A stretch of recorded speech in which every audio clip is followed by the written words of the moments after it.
All right, folks, we've got a very exciting show with the online dinner party. Looking forward to a great conversation with some amazing individuals and all in that space. Hope everybody is doing well and having a great time. But at the online dinner party, we oftentimes invite various people to come on and share their wisdom and all along those lines. So we've got some amazing folks that are getting ready to join us. So we're getting ready to start off with a few of them and see what they've got on their dinner plate and what's happening in their lives as well. So I'll start off in order that I've got them. So I'll start off with Mark Wilkinson, and then I'll go to Lauren Abrams, and we'll definitely just have some great conversation about a number of things that are taking place in the world and all along those lines. Mark, you're a fellow Mark. Got the wrong spelling of the letters that you're doing it with the K, and I do it with the C. And I know a lot of times folks like to joke about that and all along those lines. So always glad to have amazing guests to come on the show, share their wisdom and what they're all about and all in that space. That's why I call this the online dinner party, where I get to invite amazing people and have amazing conversations and just engage in a lot of learning together and all in that space. So if you'll share a little bit about yourself, and then I'll bring in some of the other guests as well, and then we'll just get into an overall discussion for another hour and a half, 2 hours, or however long the conversations goes for. Sounds good. Thank you, Mark. And I forgive you for the spelling of your name. That's just fine. As a Canadian, I tend to be the one apologizing all the time. So it's nice to be able to forgive someone else this time. It's always nice to flip the tables. Hello, everybody. My name is Dr. Mark Wilkinson. I'm located in Ottawa, Ontario, Canada. And for all intents and purposes, you can call me a voice coach, professional singer, professional actor, and teacher. Anything that has to do with the human voice, that is my area of expertise and love. So I love talking about the human voice, as well as the voice with a little v, the voice that we bring to the world, as well as the voice and how it works.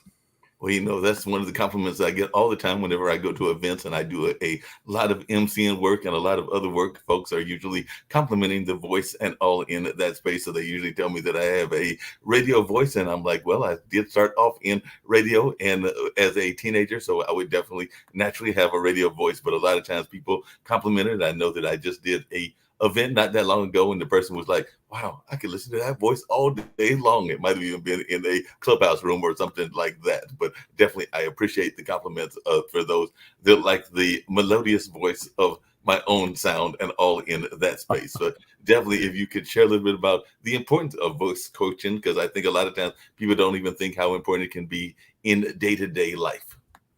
Absolutely. Often when I work with clients, they're used to people thinking of themselves as professional actors or singers before they would ever go get voice coaching.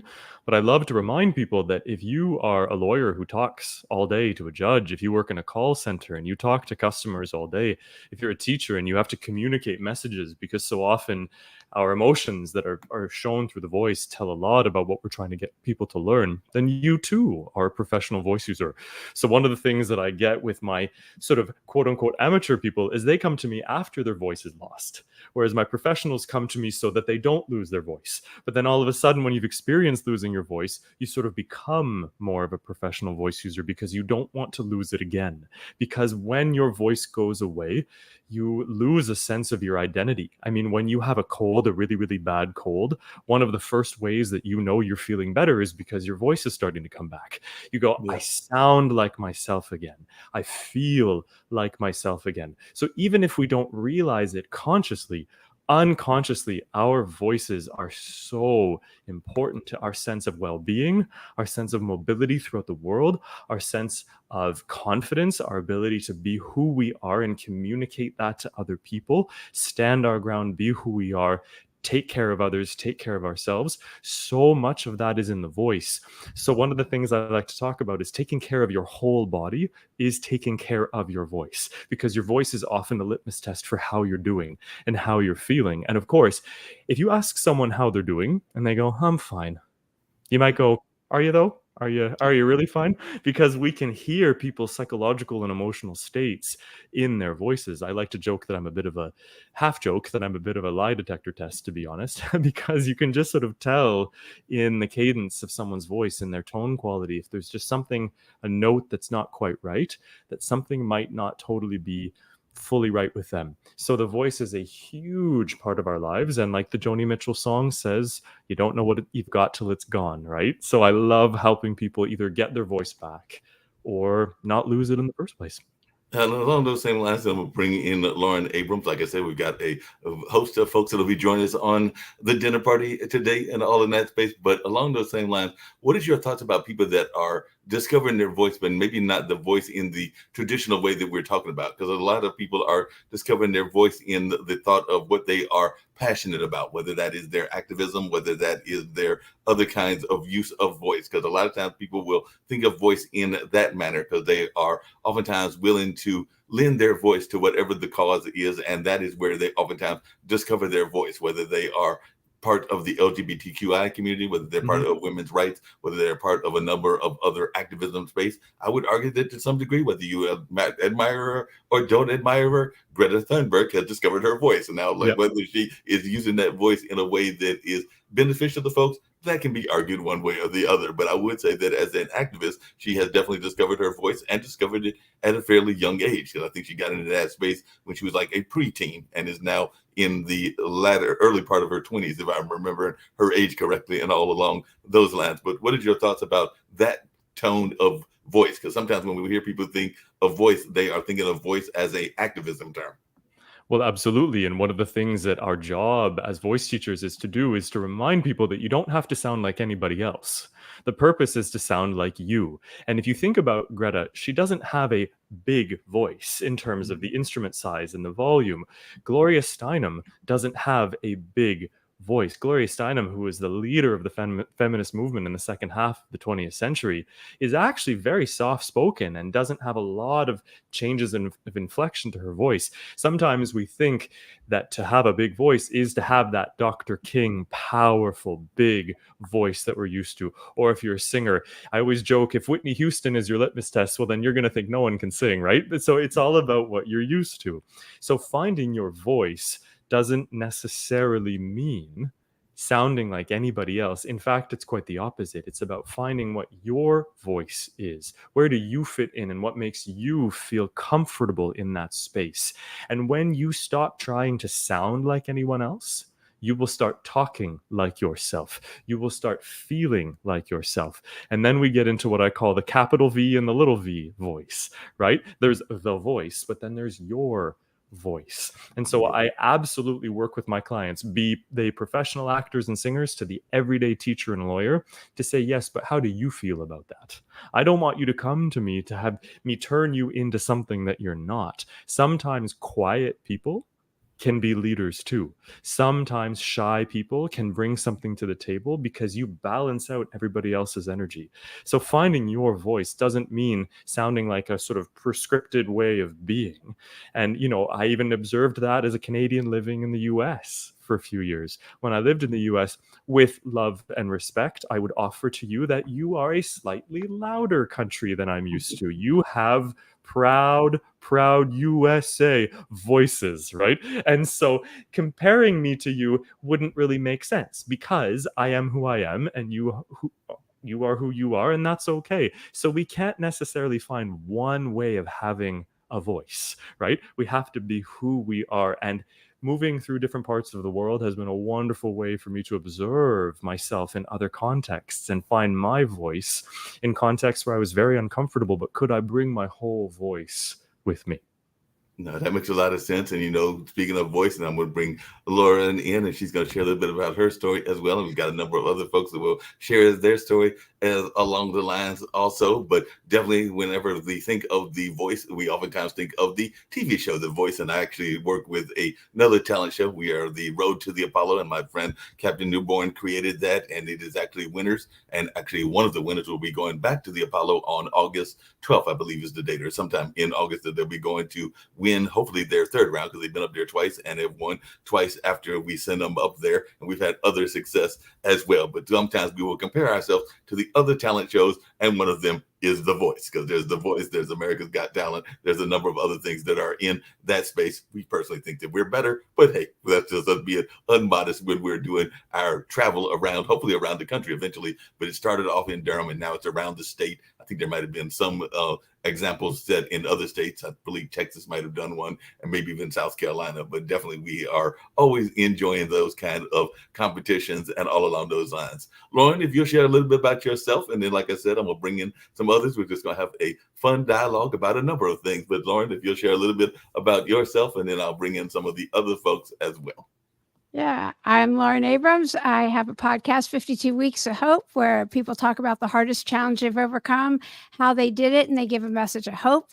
And it comes from my own dark night of the soul. We all go through it. There's no way.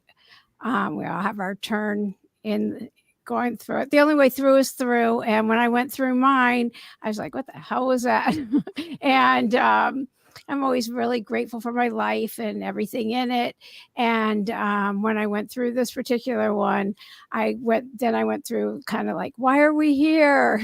And what's life about, and all of that kind of a thing. And I'm not a DIYer, but I thought this is as close, what I'm about to tell you, as DIYing, if that's actually a word, as I get, where I thought, okay, I'm going to interview a person a week for a year, asking a much older demographic, what have you gleaned from living life? They say nobody on their deathbed ever wished they worked harder or made more money.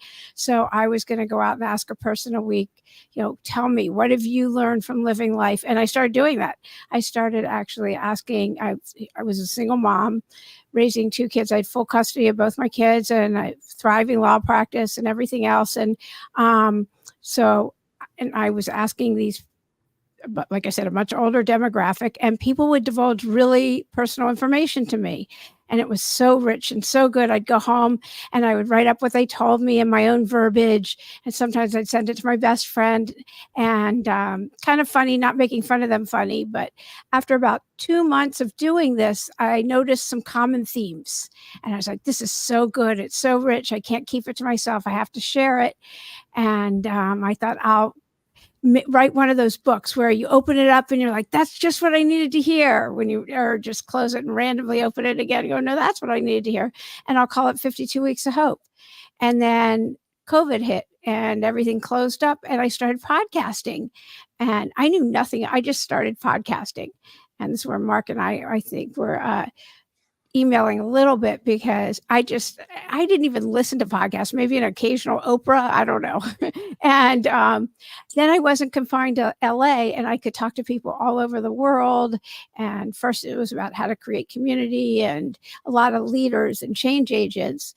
But it's evolved 170 almost straight weeks to change agents and healers. And half the time I think it's for me. And it's just been incredible. And now I'm talking and trying to help a lot of type A overachieving, burnt out moms, trying to remind them to take the pause. A pause is very important. And they're like, I don't have time. And you do. I've been there. And I'm also a mindfulness meditation teacher, and the pause answers emerge in the pause. Even if it's just taking a walk around the block without a device, it is amazing what really answers emerge in the pause. So I will pause there. I appreciate that. And one of the quick questions I was going to ask, and it actually brings in what Mark was talking about as well, was what are some of those rich lessons that you have learned from talking to all these individuals? I've had the pleasure of talking to hundreds, if not thousands of folks. And I can tell you that oftentimes that is one of the things that I ask, and I'll probably ask at the end of this show, is those life lessons learned and those messages of hope and inspiration and all in that space. And I'm sure you've probably heard a number of those, but if there was a common theme that you have heard in the various interviews that you have done, what is that common theme that you have heard from humanity and those that you have talked to? Well, that is a great question. I actually took the first 52 weeks episodes. I asked everyone for a message of hope, and I compiled all the messages of hope into 8 overarching themes. I call it the meaning of life. I now know the meaning of life. And it shouldn't surprise anyone to know that community is the number one, that we are not meant to isolate. And I'm as, I closed down my actual physical office. I'm as I have as much trouble as anyone else. I mean, by the end of this, we'll probably all feel like BFFs and be like, no, we know each other so well just from seeing each other's faces and everything else. And yet we need to physically be together. Texting isn't enough. Seeing each other on these kinds of devices, it's not enough. We actually need to be together, and we need community. We need each other. It doesn't mean we need to be in communities of hundreds or thousands. It can be small communities. And I've learned from so many people how to create community. And so community and service, doing for others. Those are the two biggest messages. I never want to go be of service. And 100% of the time when I am of service to someone else, I feel better. I feel better. It doesn't matter what I've done for anyone else. I feel better. So it will always work. Calling somebody and saying, how are you? Will make you feel better. So community and service are the number one messages. No, I definitely agree with you. And then I'll bring in one of our other guests, which is another doctor, Dr. Lynn Anderson, and all in that space. And one of the things that I have always felt was the loss that we had within the context within COVID was we lost that sense of community, where a lot of us were confined in and got too caught up in the devices. I know I use this device. I use it for podcasts. I use it for a number of others, meaning the computer. But I sometimes wonder if we didn't get too caught up in the whole social media lanes and all in that kind of way. And definitely, I have this theory, and I've brought it up on other shows, but I'd love to hear your thoughts about it. And Dr. Lynn, I'll direct this to you. And also I want to hear about your background as well. But when COVID first happened, well, when any disaster happens, we can go back to Katrina, we can go back to 9/11. We have a natural tendency to want to help and to rescue and all in that space. So a lot of us were concerned when COVID hit. We wanted to help our neighbor in a lot of ways. I saw that with Katrina. I saw that with 9/11. But I think we sometimes go into a me attitude after the disaster is over and all along those lines. So after the disaster is over, then we're like, oh, we'll go back to our normal ways of the hustle and bustles and not necessarily the community aspect that Lauren was talking about. But I was wondering to know your thoughts, because that is where I get frustrated. My dad actually did a art piece because he is a well-known artist here in the area, and it was basically a take of that, because the piece was called Thoughts and Prayers, and it was literally just the words thoughts and prayers, and it was put in like the thing that you pull when there's a fire, that you're going to let people know that there's the alarm and all in that space. And that was kind of his notion, was that we oftentimes wish people great thoughts and prayers, but is there action behind the thoughts and prayers? And that is kind of the message of his installation art that he did for several years, a few years back. And this was before 9/11. So everybody will go up to you, whether you're sick or whether you've been in a disaster, and be like, my thoughts and prayers are with you. Sometimes those people need some actual action behind the thoughts and prayers, was kind of the notion of this installation piece. But Dr. Lynn, if you'll share a little bit about yourself as well. Well, yes, thank you for inviting me. And first, Mark, I'd like to thank you so much, Mark with a K, Mark with a C too, but Mark with a K, about talking about voice, because I'm a naturopathic doctor, and I'm also a certified yoga therapist, and I'm also a karma master. And what karma teaches us is, each and every one of us has a unique voice, and our voices are unique. Nobody has the same voice you have. It is a unique thing in this world. And from the karma perspective, it is the soul. That's the soul. That's the uniqueness of who you are. And what we believe as karma, and in karma, is that you are a soul here on earth, and you're using this body and this mind in order to navigate through life.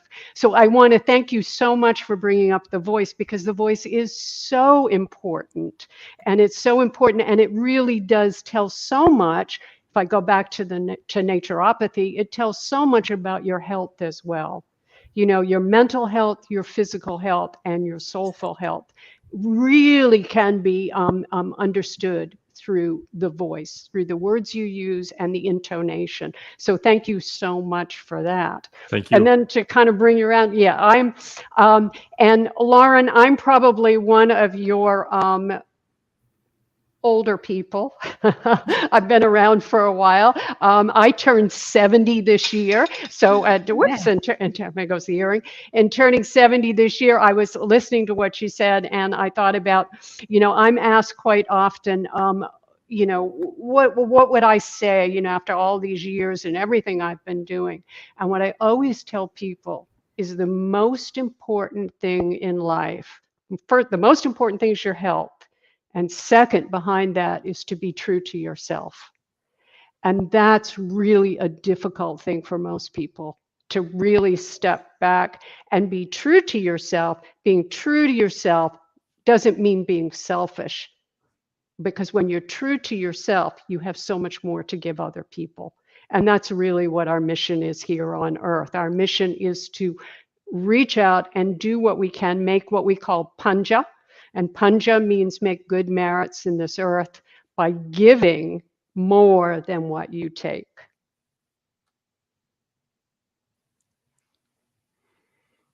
You're muted, sir.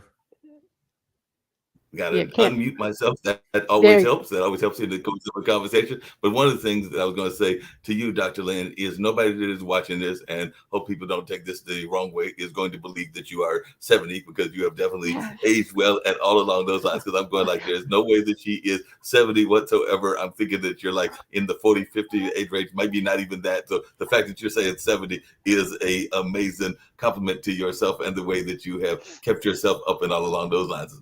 And I know how that can be, because you have to have that right mindset. My dad is 83, and sometimes people say that he looks more like my brother than my dad because he stays physically active, does swimming. You heard me mention his art and other things that he's done in life. So he definitely is physically active, and also doesn't necessarily look his age either. And I just hit the big 6'1", so hopefully I don't look my age, but dad just hit 83 and all in that space. But definitely, I just had to compliment you on that, because I would not have believed if somebody had said, guess Dr. Lynn's age. I definitely would not have said 70 or anywhere near there in whatsoever.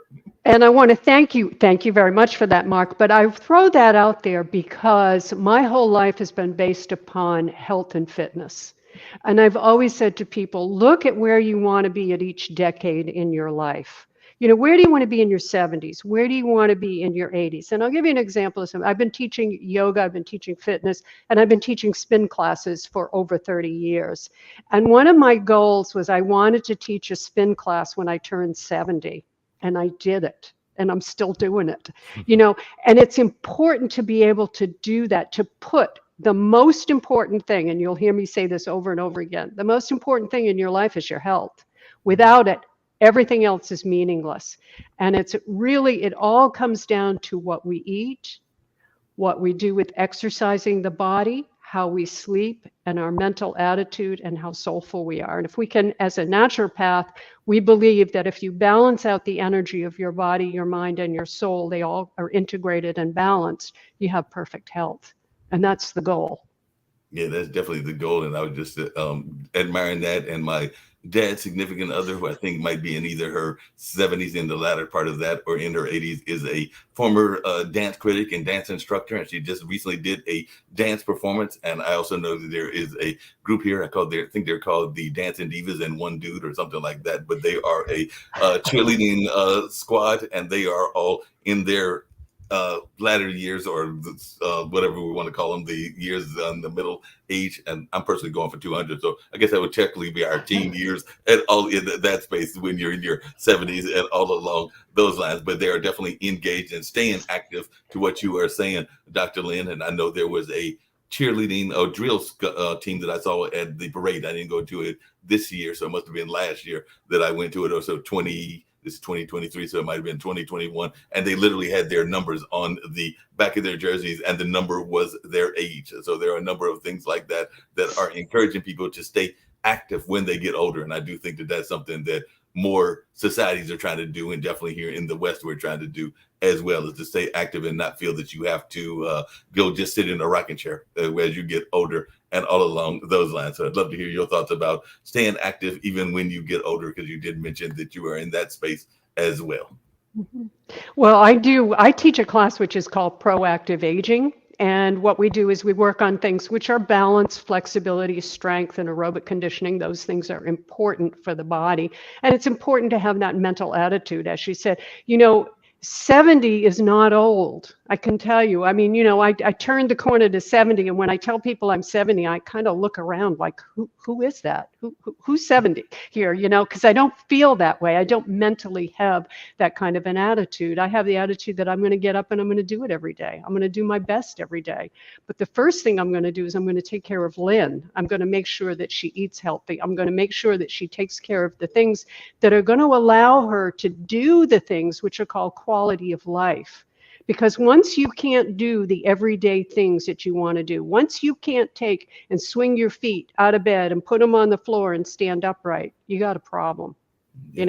Life's not a lot of fun at that point, and I will tell you that I'm a cancer survivor. So I do know what it's like to be in bed and not be able to get out of bed and to be facing, that whole thing, and to have that determination and that drive to not let it define who I was. My determination was to get back on my feet, get back out there and do what I love, which is teaching and writing. That's my passion, and I did it. And I'm, I think, 15 years out now. Sounds like you're doing some amazing work in that field. So I'm going to bring in one of our other guests. I'll bring in another lady. That I've got some gentlemen that I'm going to bring in as well. So I'm going to learn more about what Susan Brown is doing and all in that space. So Susan, how are you doing? Glad to have you here with us. You've been hearing some of this online dinner party conversation. So share a little bit about your life, what your things that you're doing are, and we'll just continue the dinner party and see how other folks are doing, because that's what it's all about, is engaging in conversation, learning about each other. And as Lauren just mentioned, by the end of this, we'll probably be best of friends and exchange a number and just getting together in fun form or fashion or another. So definitely share a little bit about yourself. I hope so. Hey, y'all, thanks for having me. And I just love the whole talk about the voice. And I was like, oh my goodness, they're going to hear like my country voice. And but it's all about the joy, it's all about the energy. So, and thank you, Mark with the C, for having me, for everybody being here. I love what you're saying about community, Lauren, because, I think one of my favorite things in life is meeting people that are like so opposite of me or so the same. And it's like such a beautiful gift to get to like feed off of everybody, like whether you're the same or the different, it's just such a joy.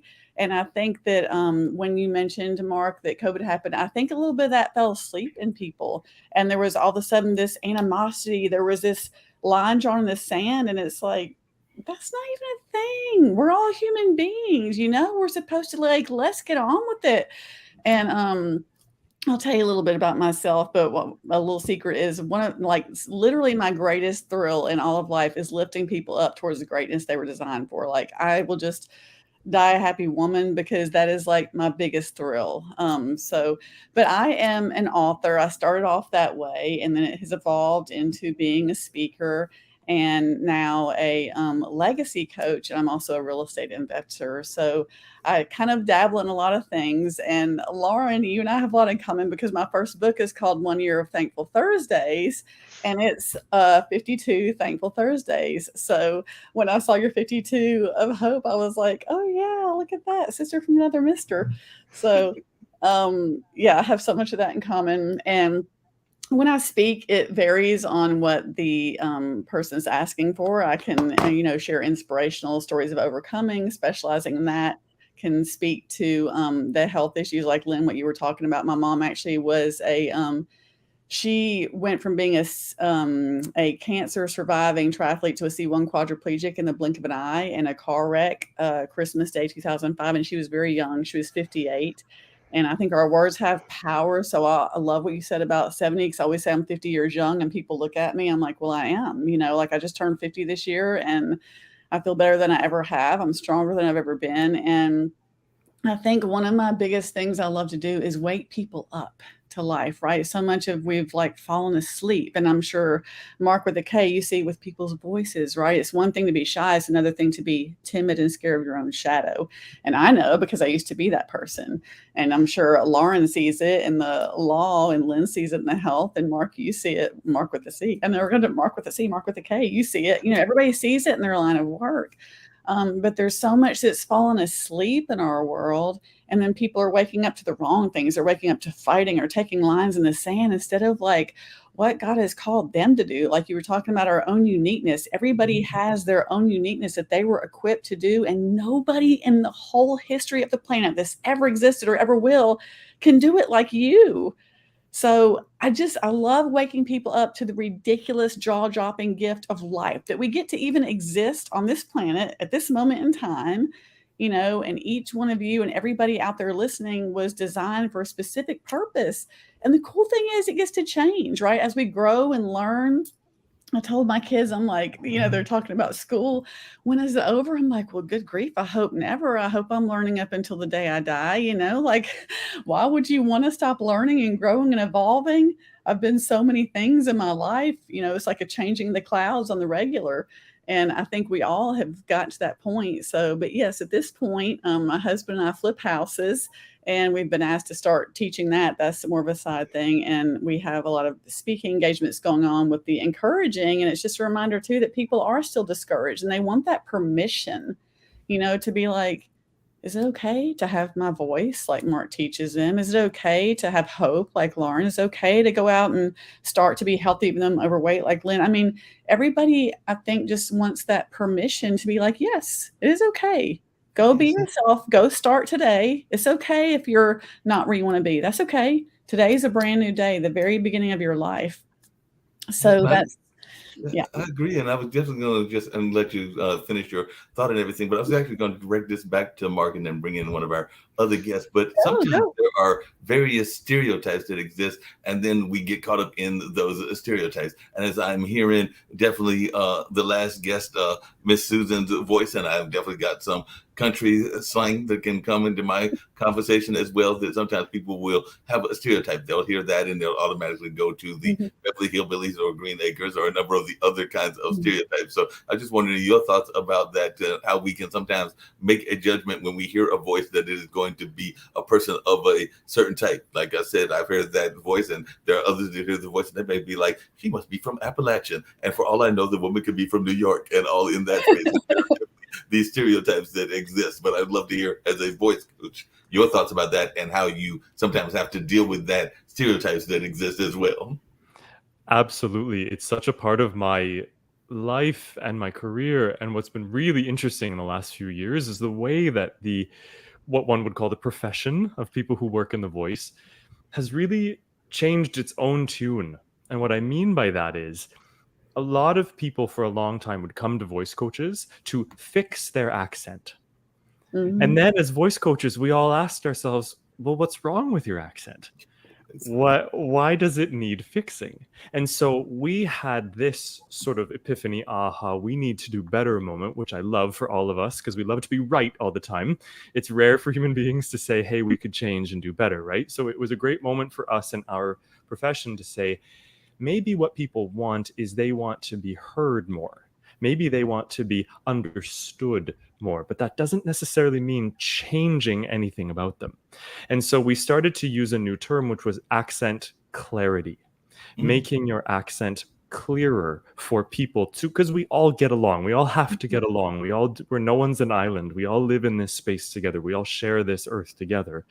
So I still appreciate my clients who want to be part of that community, as Lauren said, that ability to have their voice, as Dr. Lynn said, express their soul. And as Susan hinted at, sort of that feeling of, oh, they're going to hear this and think this, right? So we have all of these ideas about the voice. But my question, as I started my answer with, was, what's wrong with your voice? What's wrong with your accent? I love hearing where different people are from. I love the nuances and the turns of phrases. And I go, well, now what does that mean? I have never heard that in my life, right? You get to learn new ways of speaking. And I'm somebody who speaks multiple languages, so I often don't always know phrases in all of the 4 languages that I speak. So I get to learn something from someone from a different part of the world when they use a phrase I've never heard of. So it's been such a wonderful journey to watch in my profession and see us change our tune and say, you know what, you sound great just the way you are. No doubt about that. And definitely the others may have thoughts as well. But I'm going to bring in Mr. Bill. He might have some thoughts about what's going on in this conversation. Bill, you've been listening and definitely want folks to learn more about you as well and definitely continue the conversation. I may have to, because I'm doing multitasking, that's something that goes on in the production world as well. So while y'all are conversating, I might have to check out for just a second, but I'll still be listening as well, since I might have to wrap up a friend show and all along those lines. But Bill, share a little bit about your own history, and then I'll come back and we'll continue the dinner party, which will be going for at least an hour and a half, if not 2 hours. Sounds great. Thanks, Mark. Hello, everyone. If I could have my fries well done at the dinner party, I'd really appreciate it. We'll see what we can do for you. Cool. So who am I? So I'm a father, a learner, cultivator, entrepreneur, coach, speaker, writer, author, athlete, brother, ideologist, iconoclast, stoic, builder, a giver, a musician, and a friend. If I had to sort of label myself, those would be all the labels that I have. What I primarily do for my profession is I'm called a business growth coach. What I do is I work with leaders and their teams to take the guesswork out of growing their business. Most businesses fail, which is a shame. And they fail or struggle for preventable reasons. And so I help my clients to figure out ways to avoid those failure reasons, which there are multitudes. As it turns out, at least from my experience, there are only a few ways to really have a great business and have it thrive. And that's generally what I do with my clients. I teach them a framework that they fill in themselves over 1.5 to 2 years. So that's sort of me and my story coming into this. Oops. Looks like Mark is frozen. I was going to say, he looks paused. Yeah. Yeah, he does look paused. Oh, He's enjoying his pause. yes, So he Mark, is. with the K, you're in Canada. Where is everybody else from? Well, I'm in Sarasota, Florida right now. But Mark, I wanted to mention, years ago, I'm originally from Maine. I grew up on a little island off the coast of Maine. So I will say there. I'm up from up there, and I have that accent. When I talk fast, that accent comes out. And years ago, I was in a recording studio, and we were recording, and there was a person who was just thought, I should really get my accent under control. And the person who was doing the recording said, "It's beautiful. It's you." And it was such a wonderful thing. It's like you were free. I was free to just, if I say there, that's where I'm going. I'm going down there. And, it was okay. I'm really exaggerating it right now. But, it is wonderful when we can just be open and be ourselves, not stereotype, not put ourselves in any little boxes, but really have that freedom to be able to use that voice. So thanks again. Thanks, everybody. You're all so interesting. It's my pleasure. And I definitely remember when I moved to the United States a few years ago, I had never been in a place that was so interested or perhaps obsessed with accents. It was amazing how many people commented on my Canadian accent and, dare I say, kind of made fun of me for it and always had to comment on it. It was almost an obsession for Americans. And which is so funny because America is, as I know it, is a country of people from all over the world. I mean, it was built on immigrants, by immigrants, for immigrants, with immigrants. And that's the America that I know, at least as your northern neighbor. And you're in Europe, from country to country, the accent is different, right? So in so much of the world, accents are not a thing. And so it's amazing to me in the United States that accents have become such a point of worry or obsession, when that's what makes what makes life so interesting to me, is where different people are from and how they sound. So I appreciate what you just said for that very reason. Well, Mark, and Laura, my view, because Canadian accents are one of my favorites, and my kids, their favorite show is Heartland. So I mean, of course. And then there's actually certain words that I love that y'all say. It's like out, because it sounds so. It's so. It almost sounds more direct, and I don't know. I love the way the word out sounds when Canadians say it.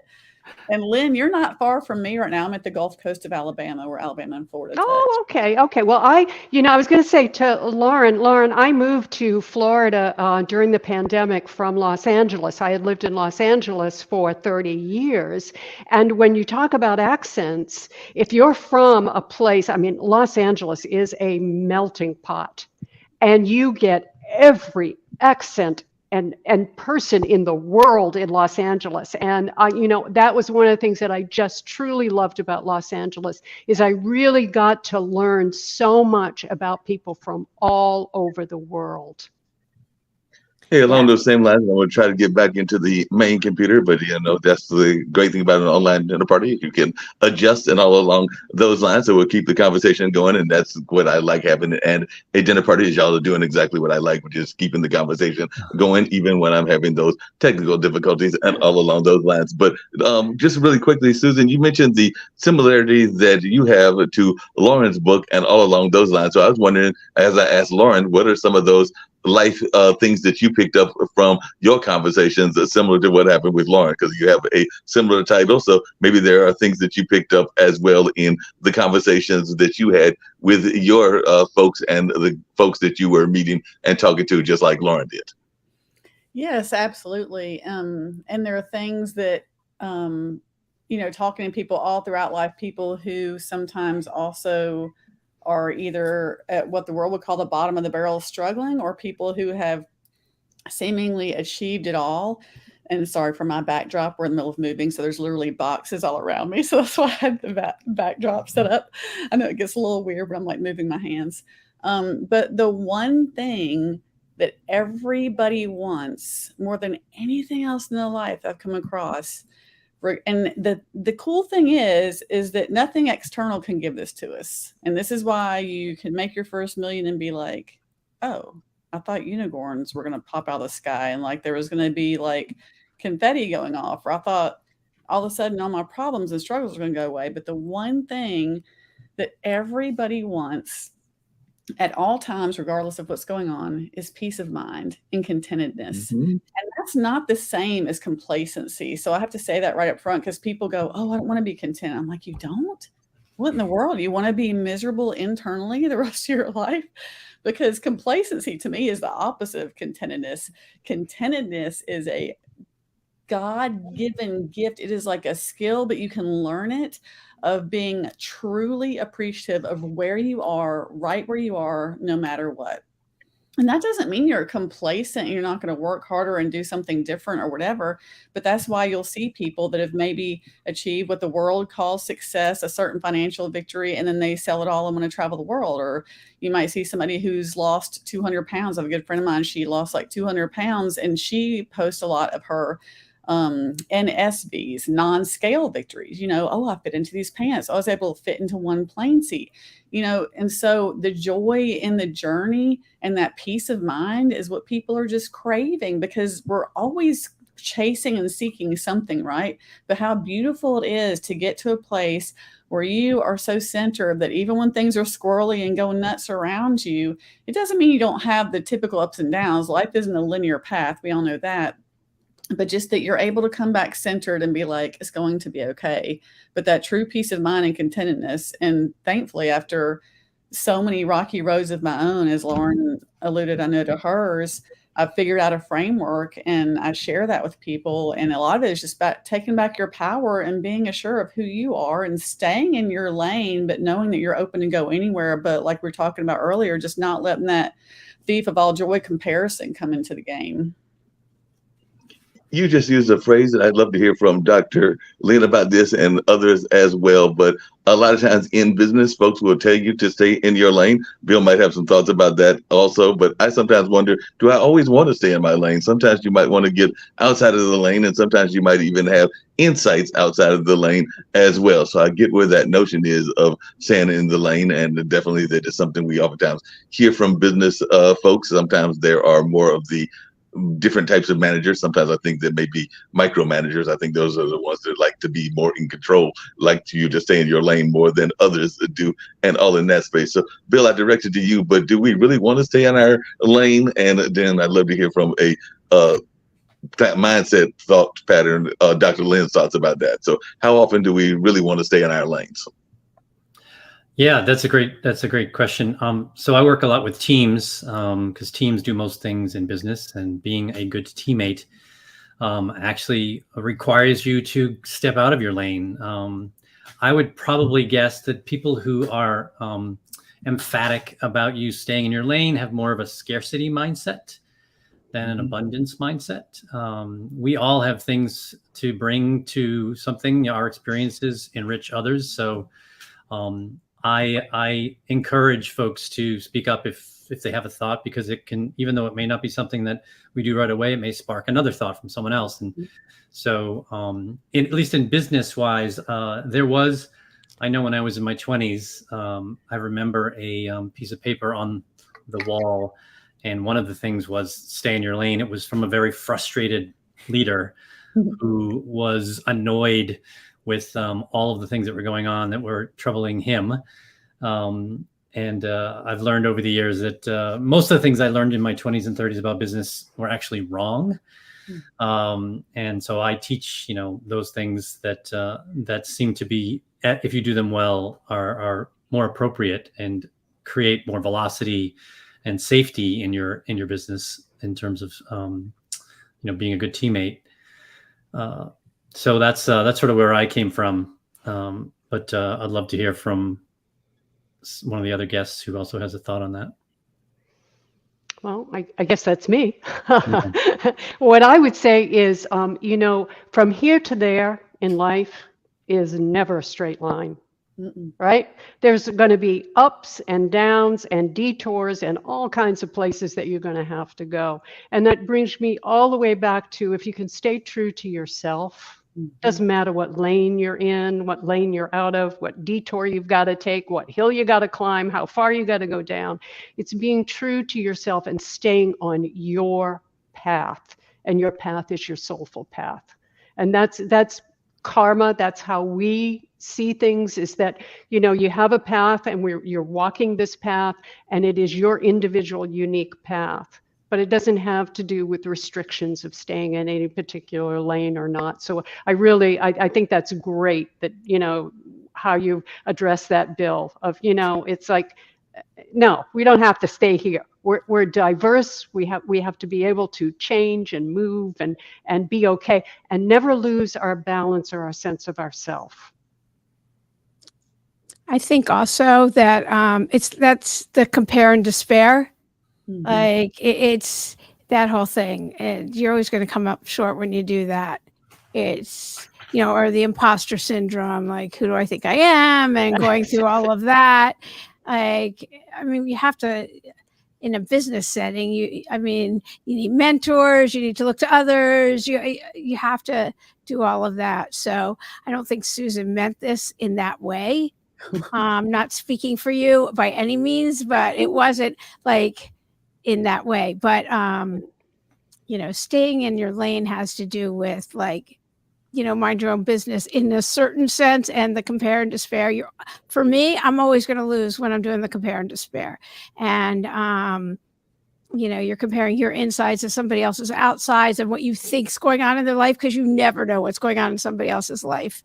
And imposter syndrome, which is something that Mark with a C, and I had emailed about a little bit, because I can remember practicing law for a good 10 years, walking down the corridor of the courthouse on a break during trial, and seeing people on the benches on the side and thinking, look at all these people. They think I'm a lawyer.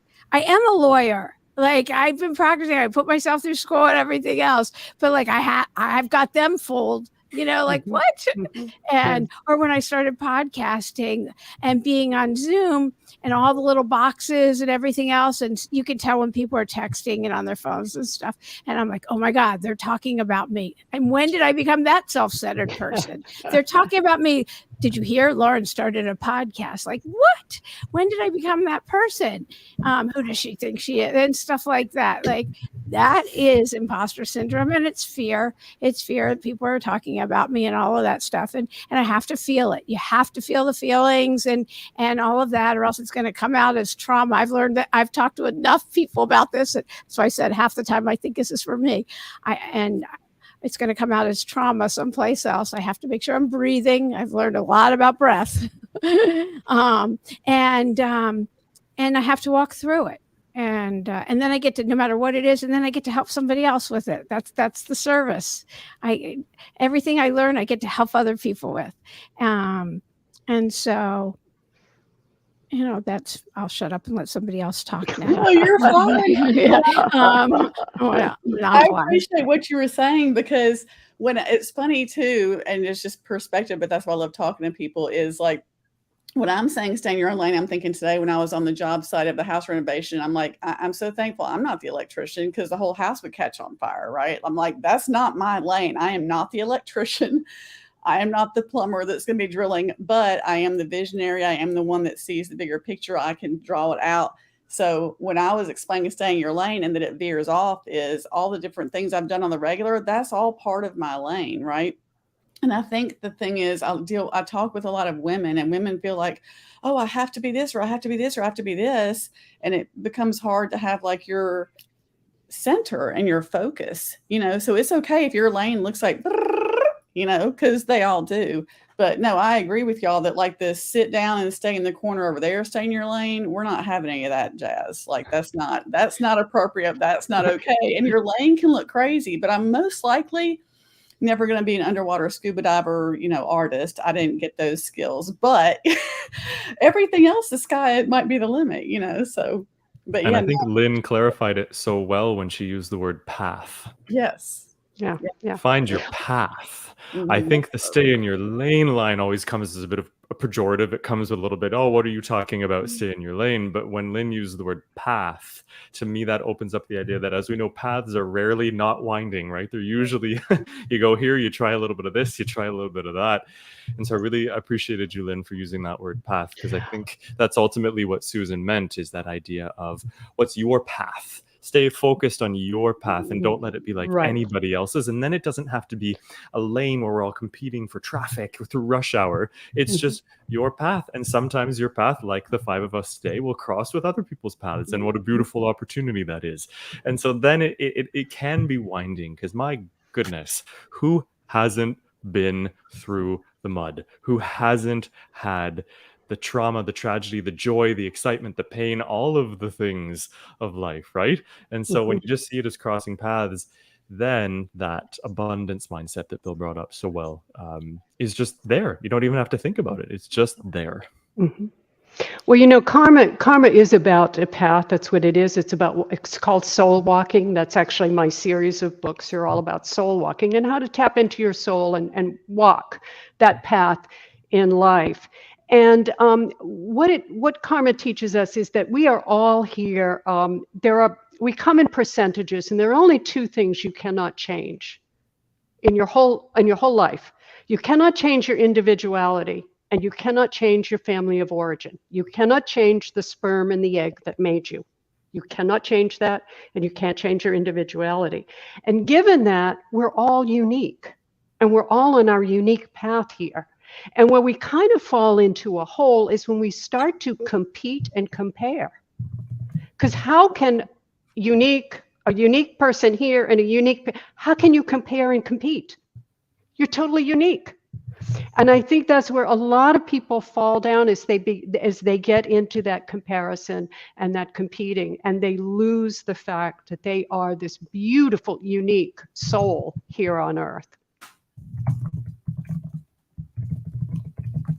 Amen. Thank you. I was going to say. And I think that's where we're all kind of in that, speaking that. And that's good. It's good. And Bill, just before you go, how willing do you find teams are to go to this place where we're going today? How willing are they generally speaking? And is that part of your job to sort of allow them to see that deeper meaning behind what they're doing versus just making money? Yeah, that is a probably a bigger question than you realize, but it is a good one. People like to be part of something bigger than themselves. We are tribal in nature, and we want to have that uniqueness. There's an interesting. So I'm a bit of a neuroscience geek and a cognitive psychology geek, and there's this tension between the uniqueness and belonging. And when you have both of those things, then you really feel like you're part of something. So that's one thing that's important. The other is that there needs to be what Amy Edmondson has coined as a term called psychological safety, which means that you can say, I don't know, I'm sorry, and I need help, without feeling that you're going to be seen as less than or not competent or whatever the negative term is. And that really comes from the leader. He or she has to model that first, because until he or she says, I'm not perfect, and I'm like the rest of you, then they'll start to feel more comfortable about being themselves. But until you do those things, you're not going to have that as as you won't have as good a team as you possibly can have. Because teams, it's what I've learned as well is, and I'll can give up the floor, is people are not well-rounded. We are not well-rounded. We are idiosyncratic. We are really good, really, really good at just a few things, and not so good at lots and lots of other things. But you can have a well-rounded team, and a team leader who can create the environment where these unusually connected people who have different ways of thinking and different ways of believing things can bring them together as one unit to solve a problem, or to contribute to the organization as optimally as possible, is a skill that is very much in demand. And we saw it really through the pandemic. And I'm a huge fan of women leaders for an enduring company, because I think, this is sort of reverse prejudice, is I think women generally have more of the skills, especially if they're mothers, to be great team leaders, because a mother has to bring together lots of different people, partner, kids, and all different personalities, etc., and really sort of make that work. And that's generally, been a rule they've had. And when we saw early on the top 10 countries that had dealt with the pandemic, 8 of them were run by women. Mm-hmm. So I think that shows you that you can be a great team leader, having those skills. Yeah. So. Hey, Bill and Dr. Lynn, a friend of mine, he actually jokes sometimes that when things are going haywire, that Sir Nose, because he's into funk music, was acting up. So I think Sir Nose was having a moment with me, but it's back to normality and all of that. But one of the things that I was going to ask all of you is this whole notion of, during the pandemic, we saw a lot of people working a multitude of jobs. Just about everybody here has got a multitude of jobs. I know I've got a multitude of jobs because I work not just with the podcasting network, which y'all are on now and everything, but I'm also working at a cultural arts center here in Durham. I have my own entertainment company. And then, there's the jobs that you have to pay the bills, because sometimes those jobs that are in the creative space, as many of us know, don't pay as much as we would like. So sometimes you got to go get the job that's going to pay the bills and all along those lines. So that being said, I know that I have gone to work for a testing company and all along those lines, and have done that for a number of years, probably at least a decade or a little bit over a decade, and all along that kind of space, grading the end of the year test and all in that kind of way. But my question is, how do you balance the various jobs? Because I've heard most of us talking, and most of us have these multiple jobs. Some of us have family. I am still in that single lane for whatever reason. I had 61 and definitely don't have that, but I do have my nephews that I like to at least see on occasion, and my living parents, and all in that kind of way, and my brother, who is the father of those 2 nephews, and definitely some friends and family that I like to visit. So there's that part, even if you don't have a core family like the husband, wife, and your own kids, and all in that space. And then, like I said, so many people are working multiple jobs. I got that friend that I was just referring to that is a funk musician, and he'll probably be later on today going out and doing his Uber and stuff of that line because he has to work that job in order to get the money to have the successful music career. And he's not a spring chicken either. I want to say he's in his early to mid 60s and all along those lines. But how do you do that balance? Because that's what I think so many people are struggling with. And are you asking me? Yeah, Dr. Lynn. Well, I started out, I was a single mother with 2 children, and I was on welfare, and it was a tough go in the state of Maine. And I decided to go back to school, and I put myself through school. And I learned with 2 kids. I mean, I was the sole parent, and I had to support these children, go to school, keep a roof over our head, and keep us going with no money. Believe me, it was not easy. But I got through it because I was very organized, and I became I put things in the right perspective. And I learned how to put my focus here and do this, and then to bring my head up and take it over and focus here. What happens is when I'm thinking I got to do this and this and this and this and this and this and this, everything gets chaotic. Everything gets crazy out there. And again, I'll go back and I'll talk about karma. Karma teaches us that the world is chaotic. And it's never going to change. There's always going to be wars. There's always going to be famine. There always has been, and there always will be. But what we have to learn to do is come and get really grounded and really centered within ourselves and learn how to dance amongst the chaos. And when you do that, you flow and you move. And so that's kind of maybe a metaphor for how I see things, that I think that focus is a dying art in our world. And it is something that I think that if we can help people to be able to just let go and focus on what's happening in the present moment, where to put your energy here, and then how to lift it and place it over here, we balance out our life. When you balance out your life, you start to remove stress. When you start to remove stress, you remove the potential for burnout. And we all know what burnout does. That's when we all collapse. Yeah, no doubt about that. I had one other guest, actually, maybe even 2 more, but I was going to bring in Kate so that she can join the conversation and see what she's got going on in her life. So definitely, Kate Sterling, if you'll share a little bit about what you've got going on. You've been very patiently waiting, and I appreciate that, and all along those lines. So definitely share a little bit about your story, and maybe even add it into the context of what we've been talking about for this last hour or so. Okay. I'm Kat Sterling. I am from North Carolina originally. So I remember when you reached out to me, you were like, oh, I'm from North Carolina too. So that's great. Hometown people. I just wrote a book called Why They Are Winning and You're Not: The Steps to Finding Success in Life. So I was writing this book for 5 years because I felt unfulfilled in my current life. I was in corporate. And I was like, there's got to be more to life than this. I mean, I can't just be here. I just want to be here. I just thought that there was more. And I heard somebody say that earlier. You're always striving and trying to achieve that next level of whatever you deem success as. And so, I just sat in corporate for years and I was like, it's got to be more than life. There's got to be more than life. And so, I remember you guys talking about comparison too. I don't believe in comparison to other people, but I do believe that you should look at other people and their success and whatever you want to do to figure out what qualities or characteristics they have that you can implement in your life. For example, I noticed that my husband and I weren't doing a lot of things that we should have been doing to achieve the success that we wanted in life. And so, when we were looking at our friends, we were like, oh my God, my friends are doing well. Why aren't we? Why does everything keep failing for us? And I wish Bill was still on the line because we had a lot of businesses that weren't successful. It was like one after another. It was like, it's not successful. It's not successful. And so we had to really take a look at ourselves and figure out what we weren't doing. And like I said, it wasn't comparing to other people. It was more so of a internal assessment of the things that we should have been putting in place that we weren't, that everybody else was. And so once we did that, it changed everything. And that's what my book is about. Just really trying to find success, whatever success looks like to you. It could be marriage. It could be family. It could be your job. It could be a career. It could be a business that you want to start.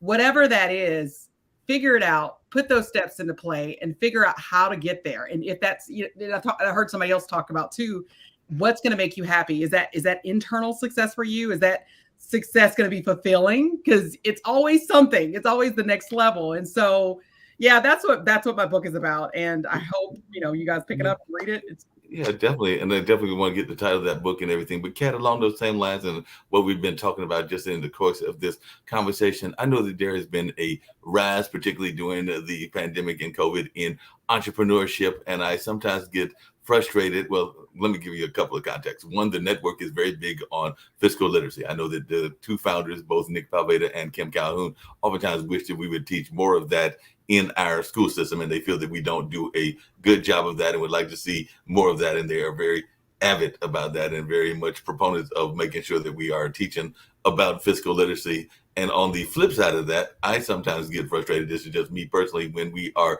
driving so many people to go to work in the corporate America. I'm not knocking corporate America, but I sometimes think that we are getting people to get the training, to get the job, to go into corporate America, and aren't necessarily encouraging as much the entrepreneurship and other things. So you're kind of like driving them into that corporate mindset, and it's almost like I hate to use this kind of term, but it's almost like a plantation mentality and all along those lines. And I'd love to hear your thoughts about that, because you were in corporate America, and I do think that some people get caught in that corporate grind.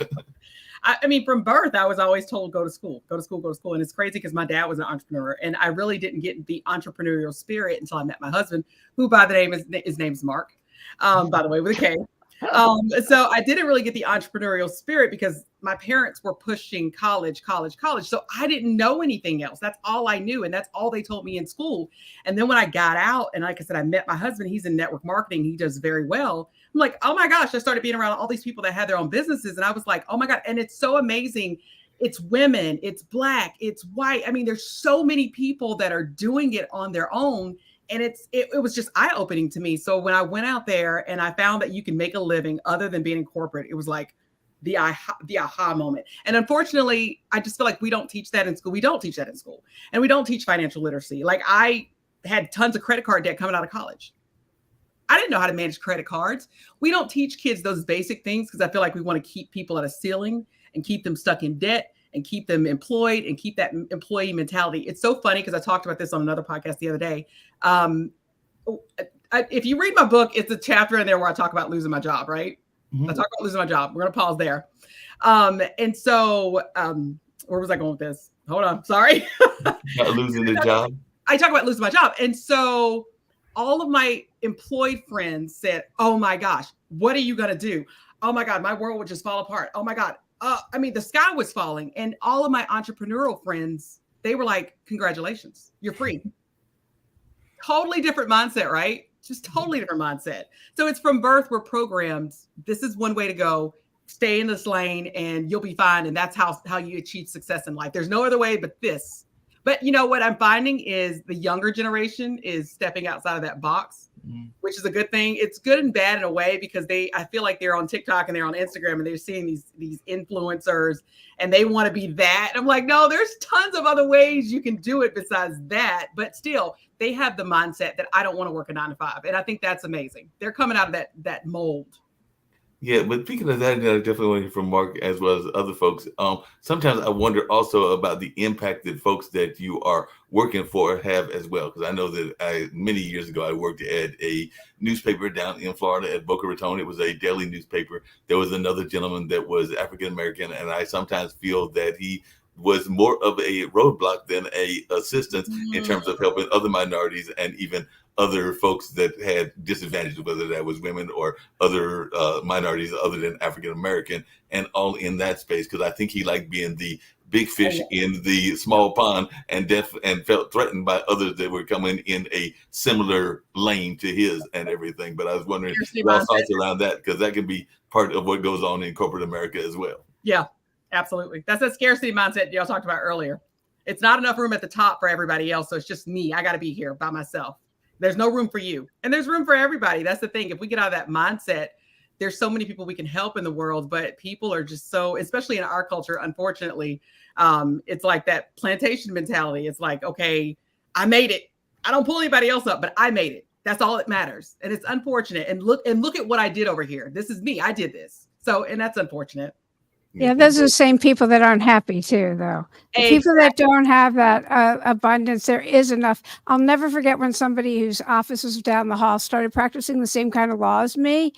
And we all help each other. I'm a plaintiff's employment lawyer. We fight discrimination and we all help each other. Yeah. And he started practicing that. All he had to do was ask me. You don't have to invent the wheel at all. Because we're all small entrepreneurs, really. I mean, it's not anyway. And he became this closed person, like as if there's only a few of whatever. I don't know. And he actually he physically turned into himself.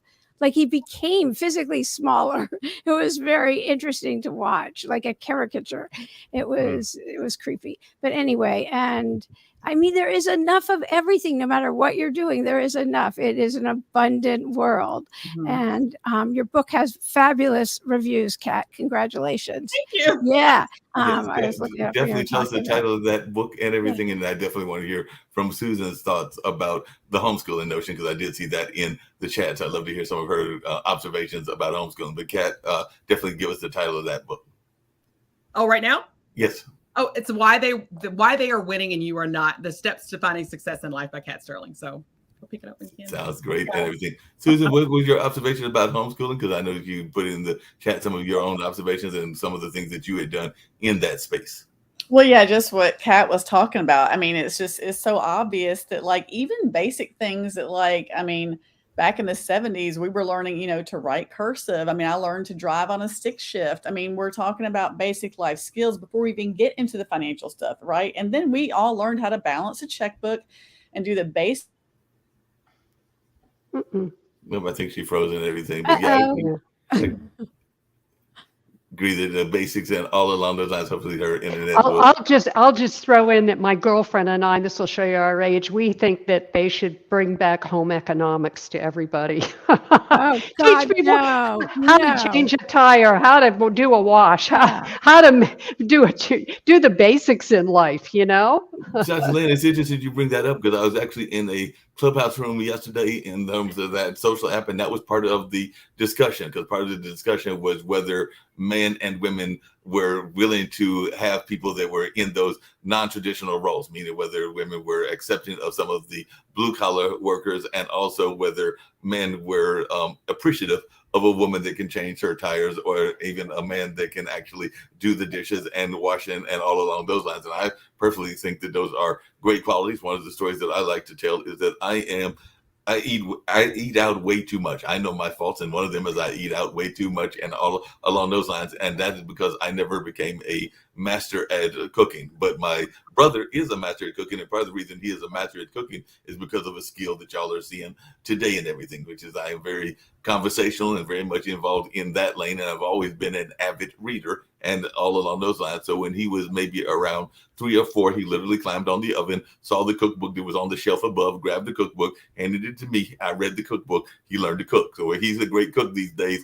I'm not that great of a cook, but he still is a great cook, even though that's not necessarily his field, because he actually working with at-risk youth and helping them and all along those lines. So that is his actual field of career. But he definitely learned to be a better cook than me because I read him the cookbook.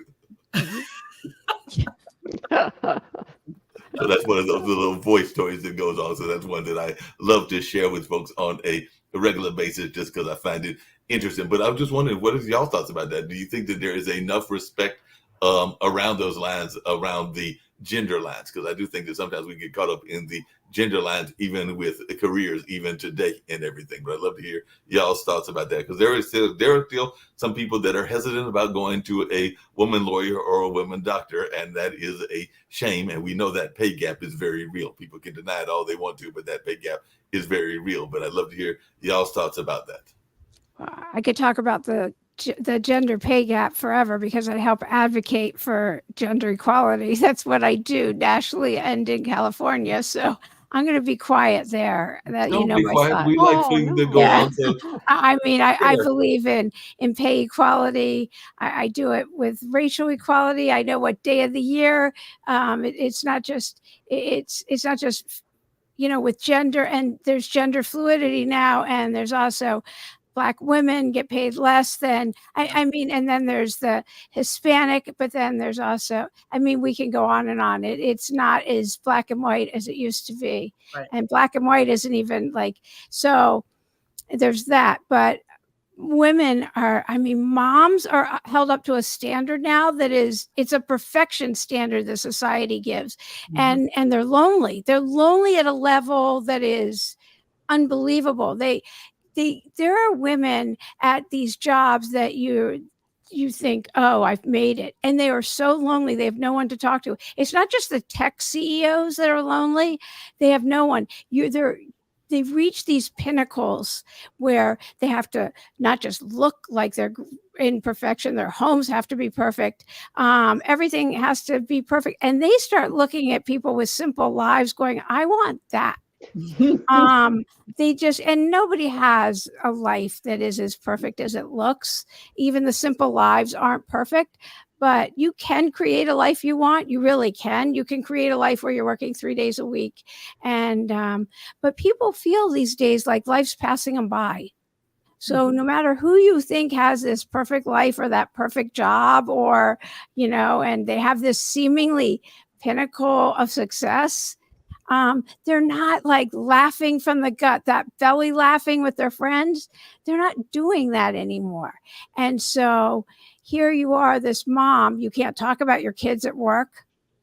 You can't laugh about them. When you're home, you're not laughing with them because get your homework done, get this, I have to get this done. There's always one more chore, one more thing. And the kids want mom. I don't care who you are. I don't care if I was a single mom, but they always wanted me anyway. And they save up all their miserableness for you when you come home from work.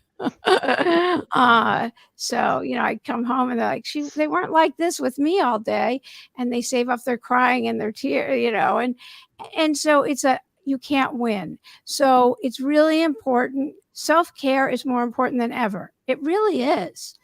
And you think, oh, I don't have time for self-care. That's what somebody said to me. I have a 2 and a 4-year-old. I don't have time for self-care. It is never more important. That to me said everything. Even if it's going around the block without any device and taking a breath.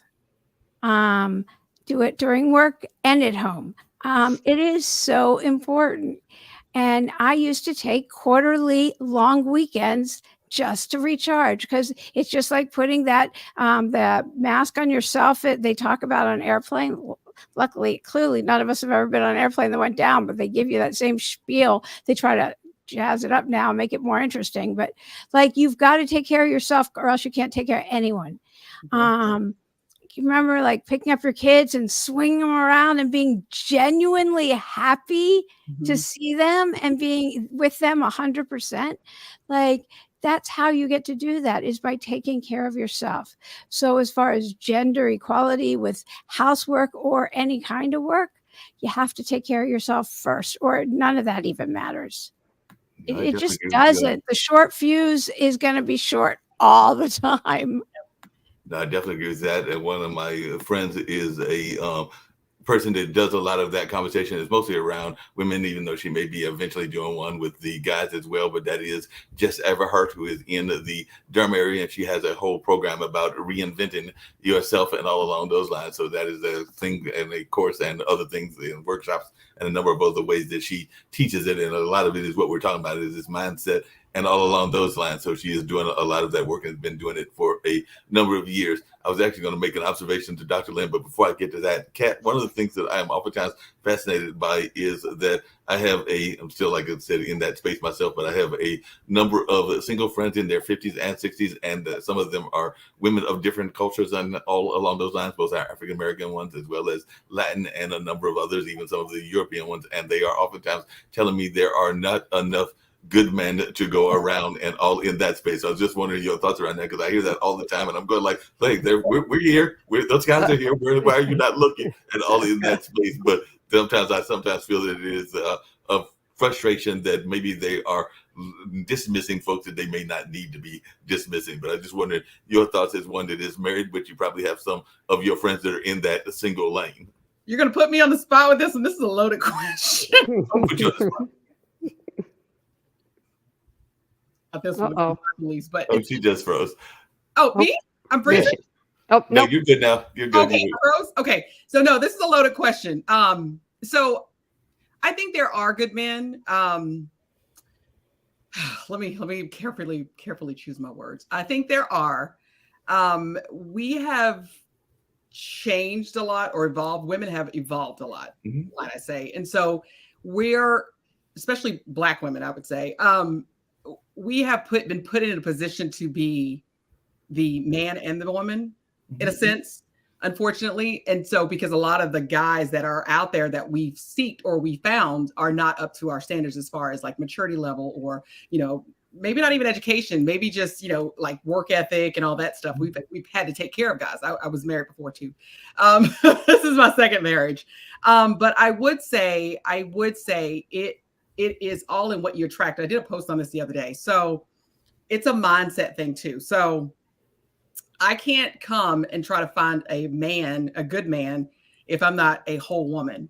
You know what I'm saying? So when I say, when I talk to people about marriage and if they want to get married, two halves can't come together. You have to be a whole person before you get to that person. So I think, you know, you have to do that internal work, which is what I did after my first marriage. I did that internal work. And so I was complete within myself and I didn't need anybody. He just kind of came to me and started pursuing me. I didn't need him, but he just kind of came once I did the work on myself because I knew what I wanted. I knew what I wasn't going to put up with. And I let God find, you know, I'm going to get spiritual here. Sorry. I let God find the person that he sought for me. So I think there are, but I think a lot of women, we don't want to do that internal work, or people in general, men and women, they don't want to do that internal work to fix themselves. They want somebody to complete them and make them whole. And I'm like, that's not what a relationship or a marriage is about. Nobody's supposed to make you happy. That's your job. That's your job to make you happy. I'm not supposed to make you happy. And that's unfair expectations to put on people. I shouldn't put those expectations on people. And what I always like to say is, you know, people have all these expectations of what they think the other person should be like, and they try to change people. But everybody on this call and everybody on this earth is as unique as a fingerprint, right? We all have different fingerprints. Your upbringing, your DNA, your genetic makeup, whatever, it's all different. Your life experiences, it all plays a part in what you're going to come to me with, right? And so when people are like trying to change people, I'm like, no, people are unique. You can't change that person. They have to be who they were born to be, who God made them to be, not who you want them to be. And that's unfair expectations. And so I think that's why a lot of these relationships don't work, or why women say there's no good men, because they're expecting this mold of somebody and they're not being open to the fact that people are different. People, that's just like me saying, you need to change to be what I need you to be. That's not fair. That's not fair to anybody. And that's never going to work. That's undue pressure and it's never going to work. And that's just my opinion. Sorry, guys. No, I appreciate it. I love that answer and everything, because a couple of things came to my mind is, one, you're right. You can try to better a person if they've got a habit. I know that I can be a slob, and I know that in my own relationships, that is something that has been an issue. And sometimes I have to realize that is something that I have to work on changing. And like I said, I'm not the greatest cook. So if I want to be in those kind of relationships that they want good cooks, and I need to develop maybe a little bit of my cooking skills, or at least it'll be a little bit better. Maybe I won't ever be like my brother, but I need to be a little bit better in those lanes. But I also sometimes wonder if we're not afraid to make those changes. And that's where I was going to go with Dr. Lynn. And I was actually going to tease her about something that folks get, because she actually just mentioned it in a minute ago, but I'll get to that in a second. But I sometimes wonder if we, after things go south, whether it's in job or whether it's in life, are we willing enough to make the mindset changes that we need to make? Because a lot of people are knowledgeable that they need to make the change, but are they willing to actually do the work? Because it takes work to make the changes that we need to do. So Dr. Lynn, what is your thoughts? Because I know that sometimes we say we want to make the changes, but we're not willing to make the sacrifices that we need to do it. So that's my thought to you. And I didn't know if you had an answer. Well, my answer would be karma. It takes work, folks. And karma is really it's all about energy, and it's all about cause and effect. If you don't like the effect, look to the cause. There's no judgment here. That's simply what it is. And you have understanding that you have complete control over your life. You're an energy. You're a ball of energy. And what you do with that energy determines the nature of your life.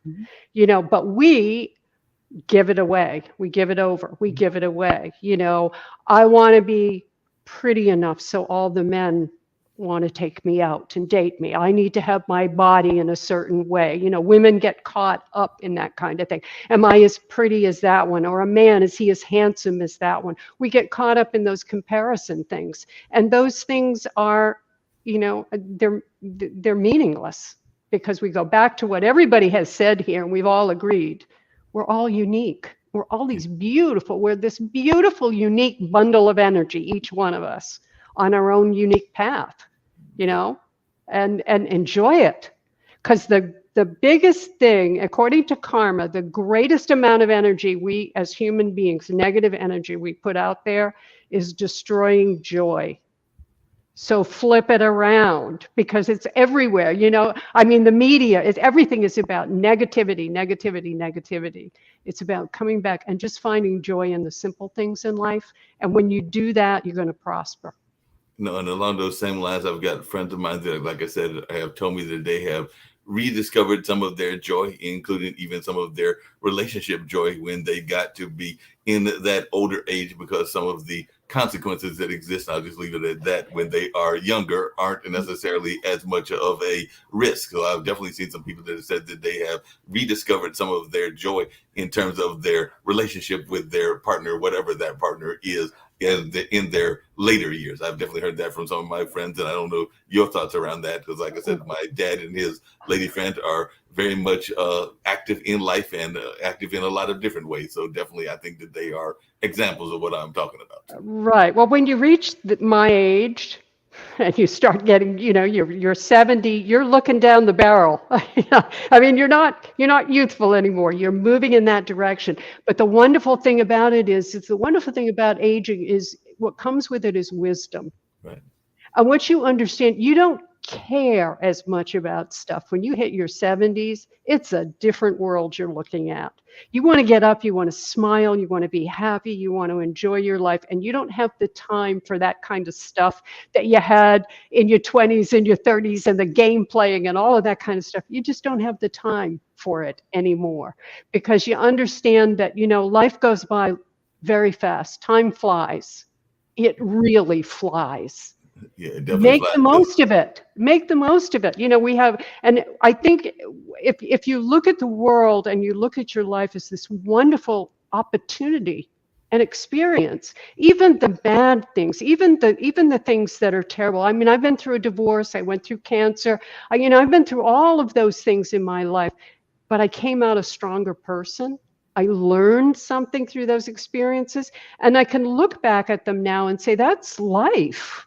And it's never going to change. There is never going to be a person on this earth who is not going to go through pain, who's not going to cry, who's not going to lose something. But there's also not a person on this earth that's not going to laugh, right? We all laugh in any language. So those are the good things, I think. So that's the good thing about getting older.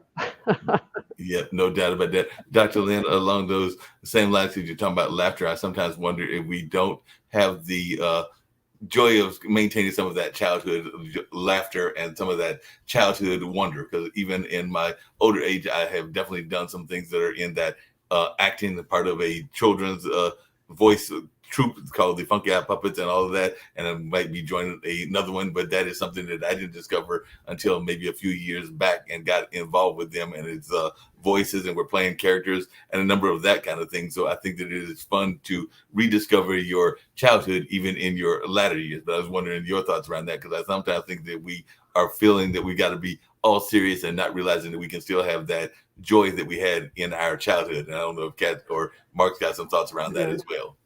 Well, I personally am getting more immature, and fortunately I have a 5-year-old granddaughter, and one of the things that I do is I get my granddaughter, and it's just her and I, and we have the most wonderful time, and I can be a child again, and I can really experience that, and it's a wonderful thing. But I will leave with one thing. Jimmy Buffett, the singer Jimmy Buffett, he said, if we couldn't all laugh, we'd all go insane. I think that says it all. It does say it all, and I like that. Yeah. That's a great thought. You mentioned earlier, and I know we're going to wrap up for everybody very shortly, but you said earlier about going through the things that you went through, whether that was the divorce or the cancer. But what is some of the lessons that you have learned that you would give to others? Because I have family members that are going through some serious injuries and serious diseases. Just actually had a future sister-in-law that has a new heart, and all in that space of for those that are going through difficult things, whether that is a life-threatening or a terminal illness, or whether that is something like a heart transplant. What advice would you give to those kind of folks? I would give all of them to get back and tap into your soul, because that's really why you're here. Nobody owns your body. Your body, it's temporary. You're going to leave this body. You're going to let it go. And the mind goes with it, the consciousness as you know it, as you are a human being. It's going to happen to all of us. We never know when, but every moment should be a moment of joy. Just try to be joyful and be happy and appreciate everything that comes into your life, the good, the bad, the ugly. Appreciate it all for what it is. We're here, according to karma, this is just all we're just here for the experience. We get caught up in what we call the Maya. We believe that, my perception of the world is the only real perception of the world. It isn't. We all have our own perceptions. So, we're just here temporarily, and according to karma, you're going to reincarnate and you're going to come back, because none of us are going to perfect it. It takes a lot to perfect it in any lifetime. So enjoy this life. No, and along those same lines, what I was going to tease you about, and this is actually going to be one of those contrasts, and yes, it might be a loaded statement as well to what Kat just said earlier, and all along those lines. But Dr. Lynn, because we've had this conversation even on our news show, it is my understanding, because you just mentioned earlier that you were at one point in your life on welfare. Contrary to the popular belief, you are actually the face of welfare, even though most people would believe that it's Kat that is the face of welfare and all of that. But the truth of the matter is that it is more white women that are on welfare than it is actually African Americans, and all of that from my understanding of statistics. And I'd love to hear your thoughts around that, because I do think that perception is that Kat is the face of welfare because of the way the news and other people portray it. But I know for a fact from my own studies that you are more the face. Well, I would say that, we worry so much about, equality and everything in this country, but the real issue is poverty, because poverty doesn't discriminate. It doesn't care what color you are. It doesn't care where you're coming from. Poverty is poverty. And I know what poverty feels like. And it's really hard to be down on the bottom. But if you have the tenacity, if you have the ability to see, have a vision, and that's what I saw. I saw a vision, and I said, I can do this. And I can tell you that I went from a welfare mother, and I am a self-made millionaire today. I have a beautiful home. I have traveled the entire world first class. I drive a beautiful sports car, and I'm just painting these material things. They don't mean that much to me. Not in that sense, but I've been able to live this kind of a life. And how did I do that? I had a sense of determination and focus. And that's what I try to share with people, is that just find that inner strength, find that focus, get up and do it. If I can do it, anyone can do it. I'm not special. I think probably more it was ignorance. I didn't know I couldn't do it. That was what it was. I never said to myself, I can't do it. I didn't know any different. So I did it. That makes sense. Kat, coming to your book, because the book is actually some of that mindset as well. What are some of the reasons that we are seeing other people and not wanting to step into that greatness the way that Lynn has done, and all in that space? Because I think that that's part of what your book deals with, and all along those lines is the fact that we can do it ourselves, and we can admire the LeBron James if we're into sports, or we can admire the Puff Daddies and Quincy Jones if we're into music, and I can name Elon Musk if you're into tech, and we can admire all these folks, but there's no reason that you can't do it yourself and everything as well. And I think that that's kind of what the subject and the thesis of the book is, but I don't want to put words into your own mouth. A couple of reasons. I would say people don't think it's attainable to them. So just like Dr. Lynn said, she had a vision, and a lot of people don't see that vision. They can't see what's in front of them. Get out of seeing what's in front of them. They can't see the future. And so they stick in this current state, unfortunately, and they'll stay there. They stay there. And then another thing is fear. Mhm. Some people are just afraid. They don't want to. They don't want to step out of their comfort zone. They know what they know. They want to stay here. They're comfortable here. It's okay for them. I got to get life. I got a roof over my head. I'm good. So it's fear of the unknown. What if I fail? What if people laugh at me? What if I step out there and I can't do it? Or some people are afraid to come into their greatness. Mhm. Because once you elevate, it comes another level of responsibility. And so they don't want responsibility and accountability, and they don't want it. So they're afraid. And they may not admit that to themselves, but there are a lot of people like that. I was like that for a long time. That's why I stayed in that little corporate hole, because I was afraid to step outside of myself and do what God had called me to do. And so that was one of my biggest concerns, was fear. I don't know if I can do that. What if people laugh at me? What are they going to say? Or what are they going to do? Oh my God, I'm not good enough. And that imposter syndrome. I'm not good enough to do that. I can't do that. Who told me I could do that? They're going to laugh at me. They told me I couldn't do that. Somebody else told me I could do that. That imposter syndrome is real. But one of the other things that I've run across, and I'd love to hear all of your thoughts around this, because I'm actually going to tie it into something that Mark talked about as well with voice, is there are a number of folks that have a great vision, but everybody's vision doesn't have to be your vision. Because I do know that a lot of people will try to pull you into their vision, and that is another issue that happens. And I'd love to hear your thoughts about that, because I have a number of friends of mine that have great visions, whether that's what they want to do in their music career or what they want to do in their entrepreneurial career. And sometimes I have to put the brakes on, and I'll be like, that's your vision. It's not necessarily where my vision is. And that can be, it's a very simple word, no, but sometimes it's a word that is hard to say, even though it can be very simple in those two letters and everything. But I'm just wondering y'all's thoughts about that, because I do know that sometimes your friends or your family will want to pull you into their vision. And I'm not saying that that's wrong, because you can be supportive, but sometimes the vision isn't necessarily your vision. So I'd love to hear all of your thoughts around that. I'm just going to say one quick thing. I think they're looking for validation, because when I would do that, I would look for validation like, oh, that's a great idea. Or yeah, you can do that. And so, but I think it's kind of like a double-edged sword, because when you start talking about your vision and your ideas, you open yourself up for a ton of criticism from a ton of people that don't know anything what they're talking about. So it's like, if you've never started a business, don't tell me I can't start a business. Don't do that. Don't poo-poo on my dream. So I think they're looking for acceptance and validation, I think, but I could be wrong. Dr. Lynn or Mark, what do you think? Well, I tell people, I have two grandsons that are both just graduated from high school this year. And I sat both of them down and I said, follow your passion, find your passion. And I love you unconditionally. Whatever you want to do in this world, I'm behind you. Awesome. Because what happens oftentimes, and I was a product of it, and I'm sure we all have, how many doctors and lawyers do you know out there that are miserable because mom and dad wanted them to be a doctor or be a lawyer? And, that's what I got to be because I got the status. And then I'm miserable because I can't play the guitar or paint or do the things so it comes down to your passion. Anyone I know who has gotten a hold of their passion and followed their passion has been successful in life. Yeah. This is why when I say successful in life, I don't necessarily mean a big bank account. Right. I mean successful in life. Yeah, sorry, Lynn, didn't mean to cut you off. That's okay, Mark. I was just going to say, this is why I always say advice can be very dangerous. When you give people advice, you have no idea how they're going to process that advice, how they're going to contextualize that advice, and what kind of spiral it can send them into.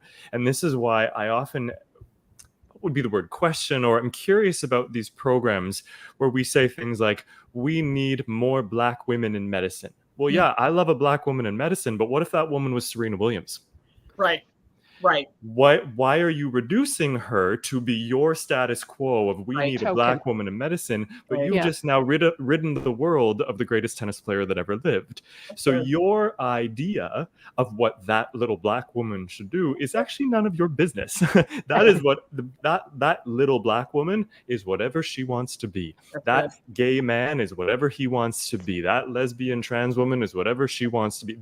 It is not my job to tell you what to do. And Kat, it sounds like that happened to you with that sort of family upbringing. You just, this is what I do and I'm supposed to go here. And then all of a sudden, the common theme here is the lack of self-reflection, the lack of soul reflection, as Lynn would say, right? That idea of that's the common theme, is this advice that's none of our business. And Mhm. my job as a teacher, I'm a proud educator and I love teaching the babies and the adults as well, right? All of the people, is the only job I have as a teacher is to create an environment where learning can occur.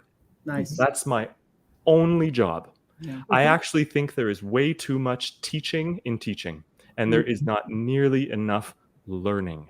Because I come in, I have my pedagogy and I'm a pedagogue, and look at me, I'm teaching. But that just becomes me and then students. And I have this and you do this because it's like from Matilda, Miss Trunchbull, I'm right, you're wrong, I'm big, you're small, you know, that sort of, that old thing. And before you know it, what we think is teaching, what we think is just helpful advice, what we think is, oh, learn from me, I have all this wisdom. Yes, wisdom is great, but you gain that through your path. Make sure that when you pass the wisdom down, you find, as Kat said earlier, the qualities perhaps that we can pull out from that wisdom that can be universally helpful, universally warm to other people, universally attainable. You know, those are the things that you have to come with. So my job, I hope, is as a teacher, is not to tell people what I know, but to share with people what I've learned, so that through that learning, because as a teacher, if I'm not learning, I need to quit my job. So hopefully through that learning, I'm not saying, okay, Kat, corporate. Okay, Lynn, you're going to be in poverty forever. Whatever these stories are that we tell ourselves. So we got to be careful about saying about advice and about saying that this is what that Black person or that gay man or whatever that has to do to fill my need for the world. It's their journey. It's their path. So I'm on my soapbox here, excuse me, but you know, I it just appreciate it. makes me think of what Dr. Angelou said. Dr. Angelou said, don't you know I'm a child of God? That's right. Right? Now, and I'm not personally religious, but as a spiritual person, I can find common ground in that. And her point was, I'm good. I've got God. I'm a child of God, and I'm going to be fine. You let me do me and you do you. And I think that's such an important and powerful message. So when I hear her say that, I say, don't you know I'm a child of the universe? And that's my language, and there's our common ground, and love it, right? So it's about deciding what are we learning along the way, rather than what are we just, you need to do. But anyway, Mark, excuse me, I'm off my box. No, but part of the problem that exists with that is, I just mentioned it earlier, I work for a testing company, and my frustration, like I said, it's a job that helps pay the bills, and that's why I work for them, not because I necessarily believe in the cause, because I do feel that too often we teach to the test. I'm just going to be honest about it. We teach to the test, and a lot of times we're not even engaging the kids enough in the whole concept of learning, because I know that one of the greatest things that ever happened in my mind, and I think I've shared it with my dad, but I remember when I mentioned my nephews earlier. They're about to be 14 and 15 next month, in the month of August. But when they were like 1 or 2, my dad was literally out there in the fields, showing them grass, showing them trees, showing them bugs, and actually engaging them at that young age, because that was them getting into a early lesson in what learning was. So he was actually teaching them at that very early age with a hands-on kind of approach. And my dad is very much of a hands-on person in general. So I wish that there would be more of that even in our school systems, versus teaching to the whatever the core, common core qualities are, and all along those lines, because I don't think that we do enough of that. But I'd love to hear your thoughts, because right now I think we're caught up in the teaching to the tests, and I don't know if you got a observation about that as well. So, not to be a total nerd here, but I actually did my PhD dissertation on learning science and on the idea of teaching for the test and only for the test. Because the aspect that we forget of, once something is learned, it also has to be retained. And so just because somebody learns something, memorize and regurgitate, which is literally the worst kind of learning you could ever do, just because they regurgitated on a test and got a good grade, if you had them take that test a year later without getting to study, would they do as well on that test? Probably not, because that doesn't mean that the information was actually retained, nor did we create the human connection for learning to occur. Because what Dr. Rita Pierson would say, this wonderful educator pedagogue, may she rest in peace, she would say, it's human connection. You remember the teachers you loved the most because of who they were, not even necessarily because of what you learned, but because you connected with them. And so with this idea that we're all just trying to get college degrees, what about learning? You can get a college degree, but if you didn't learn anything, what in the world is the point? We need to make sure that through that process of teaching, we are actually retaining information and learning things from that. And this study test thing that dominates pedagogy, let me tell you, my dissertation was all about saying, no, there's a better way to get into that. And I think I come as an actor and a singer, my instrument is my whole self. You can't take a test on my body. You can't take a test on who I am. You can't take a test on how I connect with my audiences when I tell a story through acting, song, or a bit of both, whatever it may be. There's no test for that. And so I think that's why I naturally sort of found myself directed to this work in learning and retention of learning, because I've seen so many people get good grades. What do they actually know? What have they actually been able to share and pass on? So it's a whole other soapbox I could get on. No, that was, as you were saying that, I was actually laughing, because part of the reason I was laughing is because if you know anything about the testing kind of way that it is done, you have to literally do that. You have to literally take the same test over and over again in order to make sure that you are qualified every year to do the testing. So, and a lot of times the testing is what you just said, it's repetitive. So the testing questions aren't oftentimes changed. They may rearrange them, but they're not oftentimes changed. And I will say from my own personal experience that there are times that I have not done that well a year or two later, because I have not necessarily retained it. And some of my coworkers have, kept their books, kept their notes, and they did real well because they kept their notes and they just regurgitated what they were going to do. And I didn't always do that. So there were times that I would have been a test case for what you were just saying, because coming back a year later, I might not have the same energy. There might be things that are going on in my life that were different. So I do know that there were times that I tested worse than I did on the previous test for exactly that reason that you are referring to. So I am a test case in point of what you are saying, even from the testing lanes and all of that. Love it.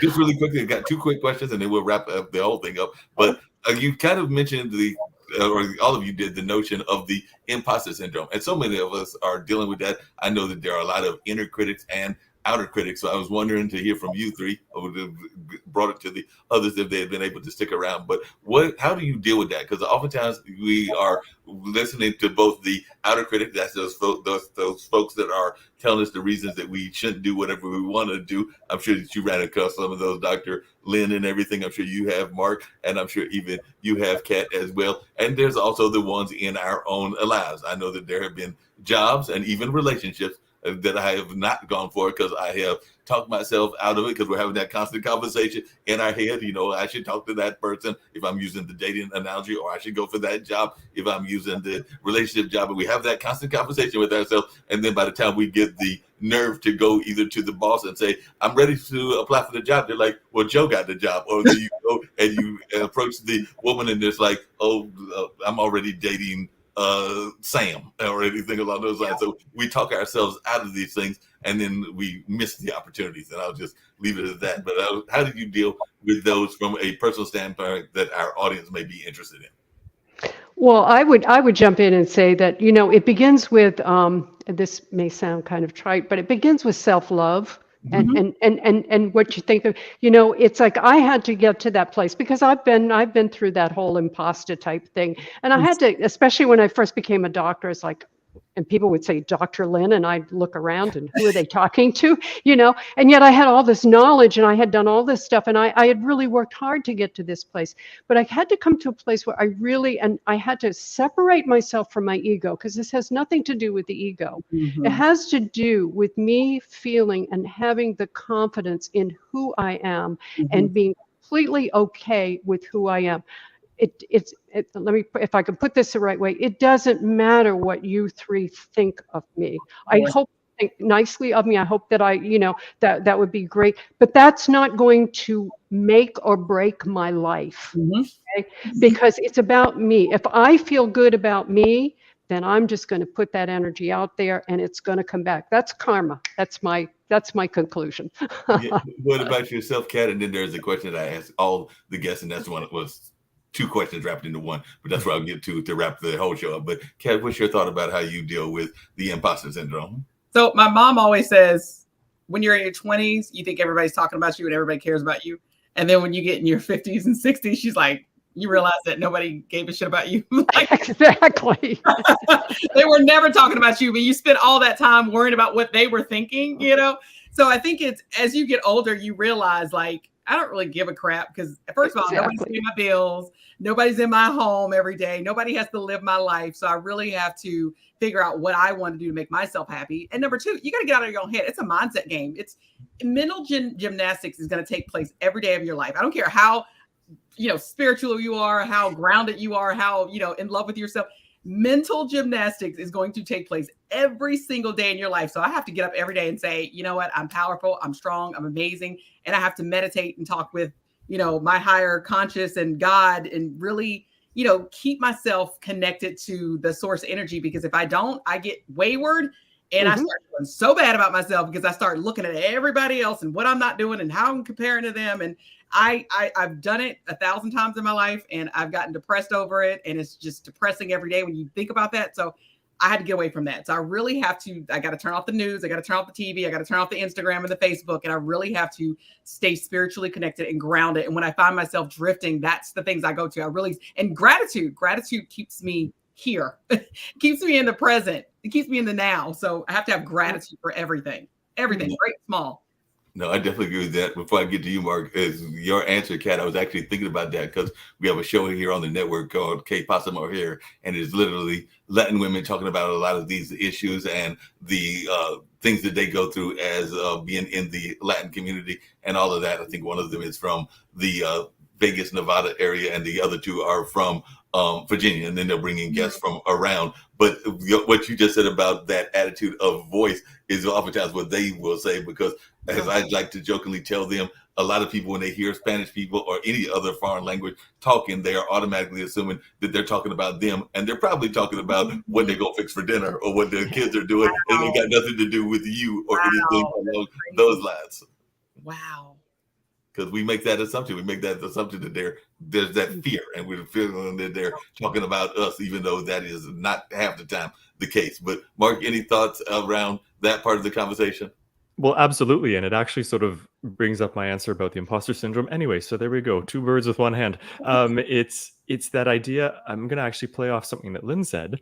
And I think of it in a beautiful sort of juxtaposed way with her is when Lynn said, I don't care what other people think of me. Mm-hmm. There's a second half to that I would offer as an and to what Lynn said. It's that if we can't please everybody else all the time, why do we want everybody else to please us all the time? Mm-hmm. And so part of the second half of getting to that place of not caring what other people think of me is not caring what I think about other people. That's good. And that to me is the missing part, because we'll say that till the cows come home, but we seem to say it a lot. And I'm like, do we really believe it when we have to keep saying it over and over and over that we don't care? Because if you have to say you don't care that much, I think you might care, right? And true. So I would offer that for me, my own sense of, I liked Lynn's word confidence, or my sense of self came from my ability to offer what I wanted from others to them. By my ability to say, well, if I can't keep everybody happy, that means not everyone's going to keep me happy. And not looking around for everybody who is annoying me or did something to me. I don't think people do things to me. I think you just get in the crosshairs sometimes. People are living their lives. They express a trauma. They express a pain. And sometimes you get in the way. Doesn't mean it's pleasant for you. It doesn't necessarily mean that it doesn't cause hurt. But if you see it as that just is a thing, it doesn't have to be a good thing or a bad thing. It's just a thing that happened. Finding that second half of the equation to not caring what other people think of me was not caring about what I think of them. That got rid of my imposter syndrome so much more successfully. And I'm not a complete person. I'm still living my life. You know what I mean? I'm 35 years old. I'm going through my own journey. I'm living my life. But I do know that was a big step for me was encouraging myself not to think that I was so important that everyone has to keep me happy. Yeah. Then you don't worry about imposter syndrome anymore, because you are just standing in your light, but you're allowing others to stand in their light too.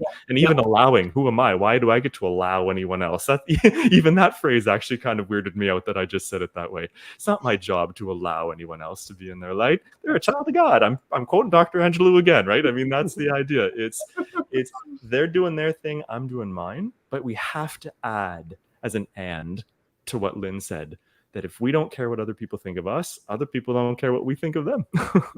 That's very true. And everything, as we wrap up and all along those lines, the thing that I get everybody to do at the end of shows is tell how they can be reached. And like I said, it is a global network. Pod TV is. So and we've been doing it all during the course of the show, but if there is a message of positivity and hope that you would like to leave our global audience, this is the time to do that as well. So Kat, if you can tell folks how they can reach you, about how they can get that lovely book of yours, and also any message of positivity and hope that you would like to share with our global community.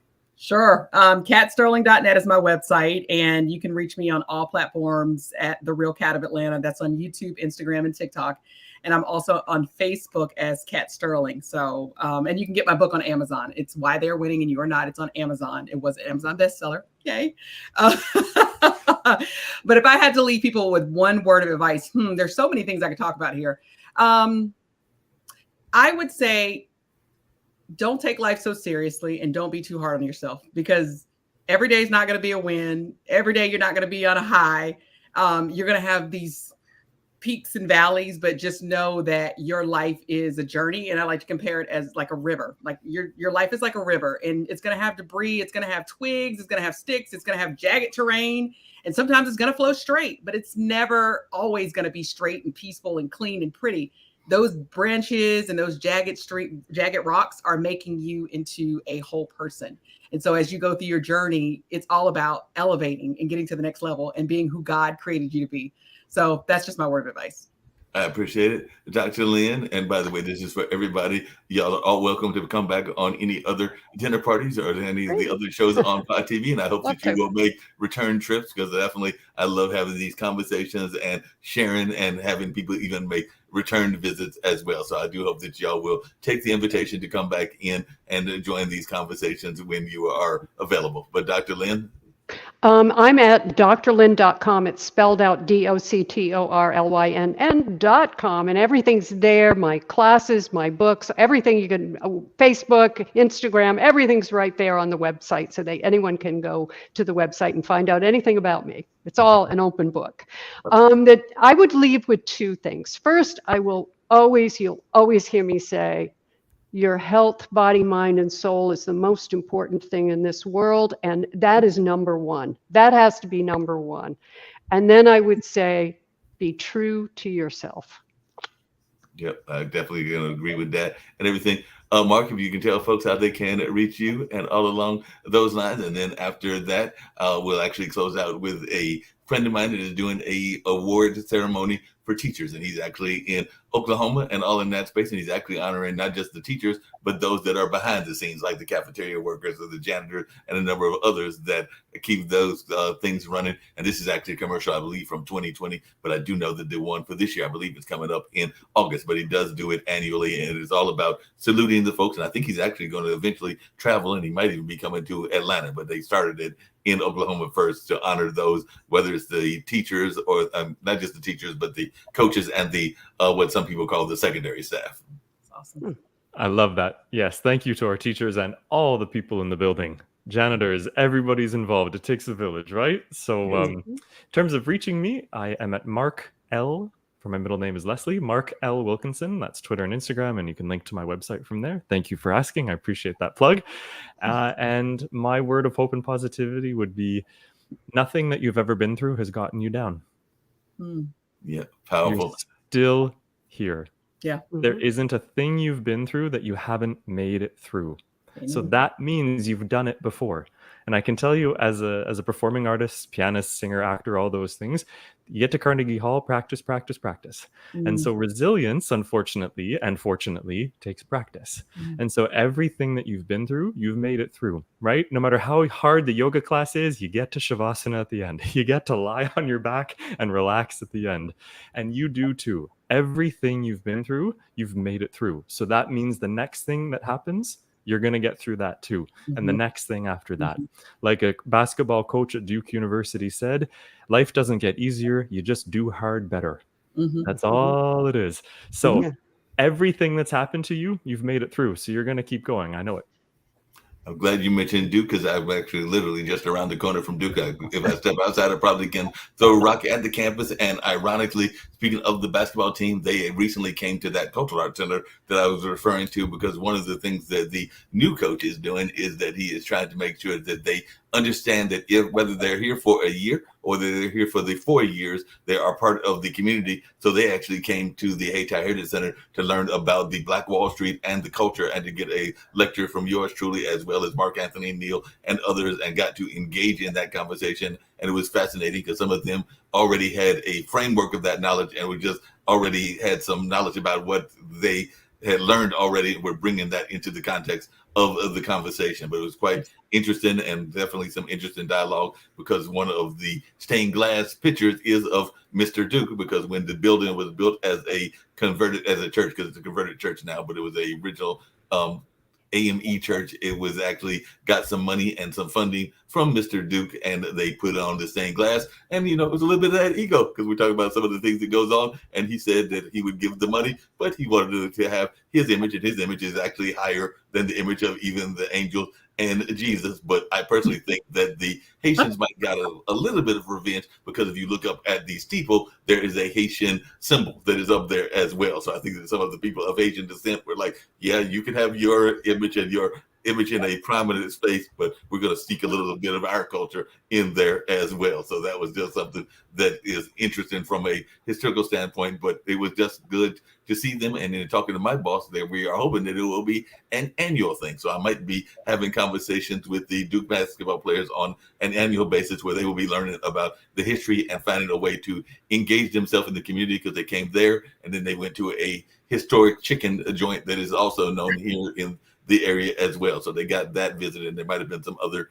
visits in other parts of the community also. I don't remember all the places that they went, but it was just good seeing them get involved, because I think that too often our athletes come into cities or come into places and they don't do enough of staying engaged in the community they are. And like I said, we know that some of them will be there for a year, because there are some that will jump ship very early, but some of them will be for 4 years, and some of them might even make a career in the cities that they are playing in. And that's not in Durham where Duke is, but I would argue, and I would hope, and this is just my word of encouragement, that wherever you are in the world, make sure that the young people are getting engaged in the history and the community that they are part of, and all along those lines. So on that note, I'm going to bring our Teachers Award. And like I said, I hope that all of you, meaning you three, as well as the other guests that were here, will join us in coming back and all along those lines. So we're getting ready to get out of here, and I definitely look forward to seeing y'all later. Bye-bye. Thank you.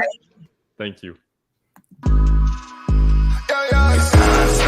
I won't fold, I won't drop until we on top. Only going non-stop, non-stop. I won't fold, I won't drop until we on top. Only going non-stop. I want to thank everyone for coming to the 2020 TAF Awards.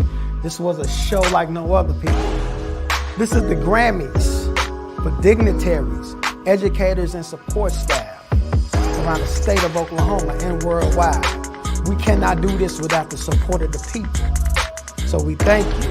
I thank you for being such a dedicated supporter to this movement for the Teachers Appreciation Foundation. I thank you. I won't fold, I won't drop.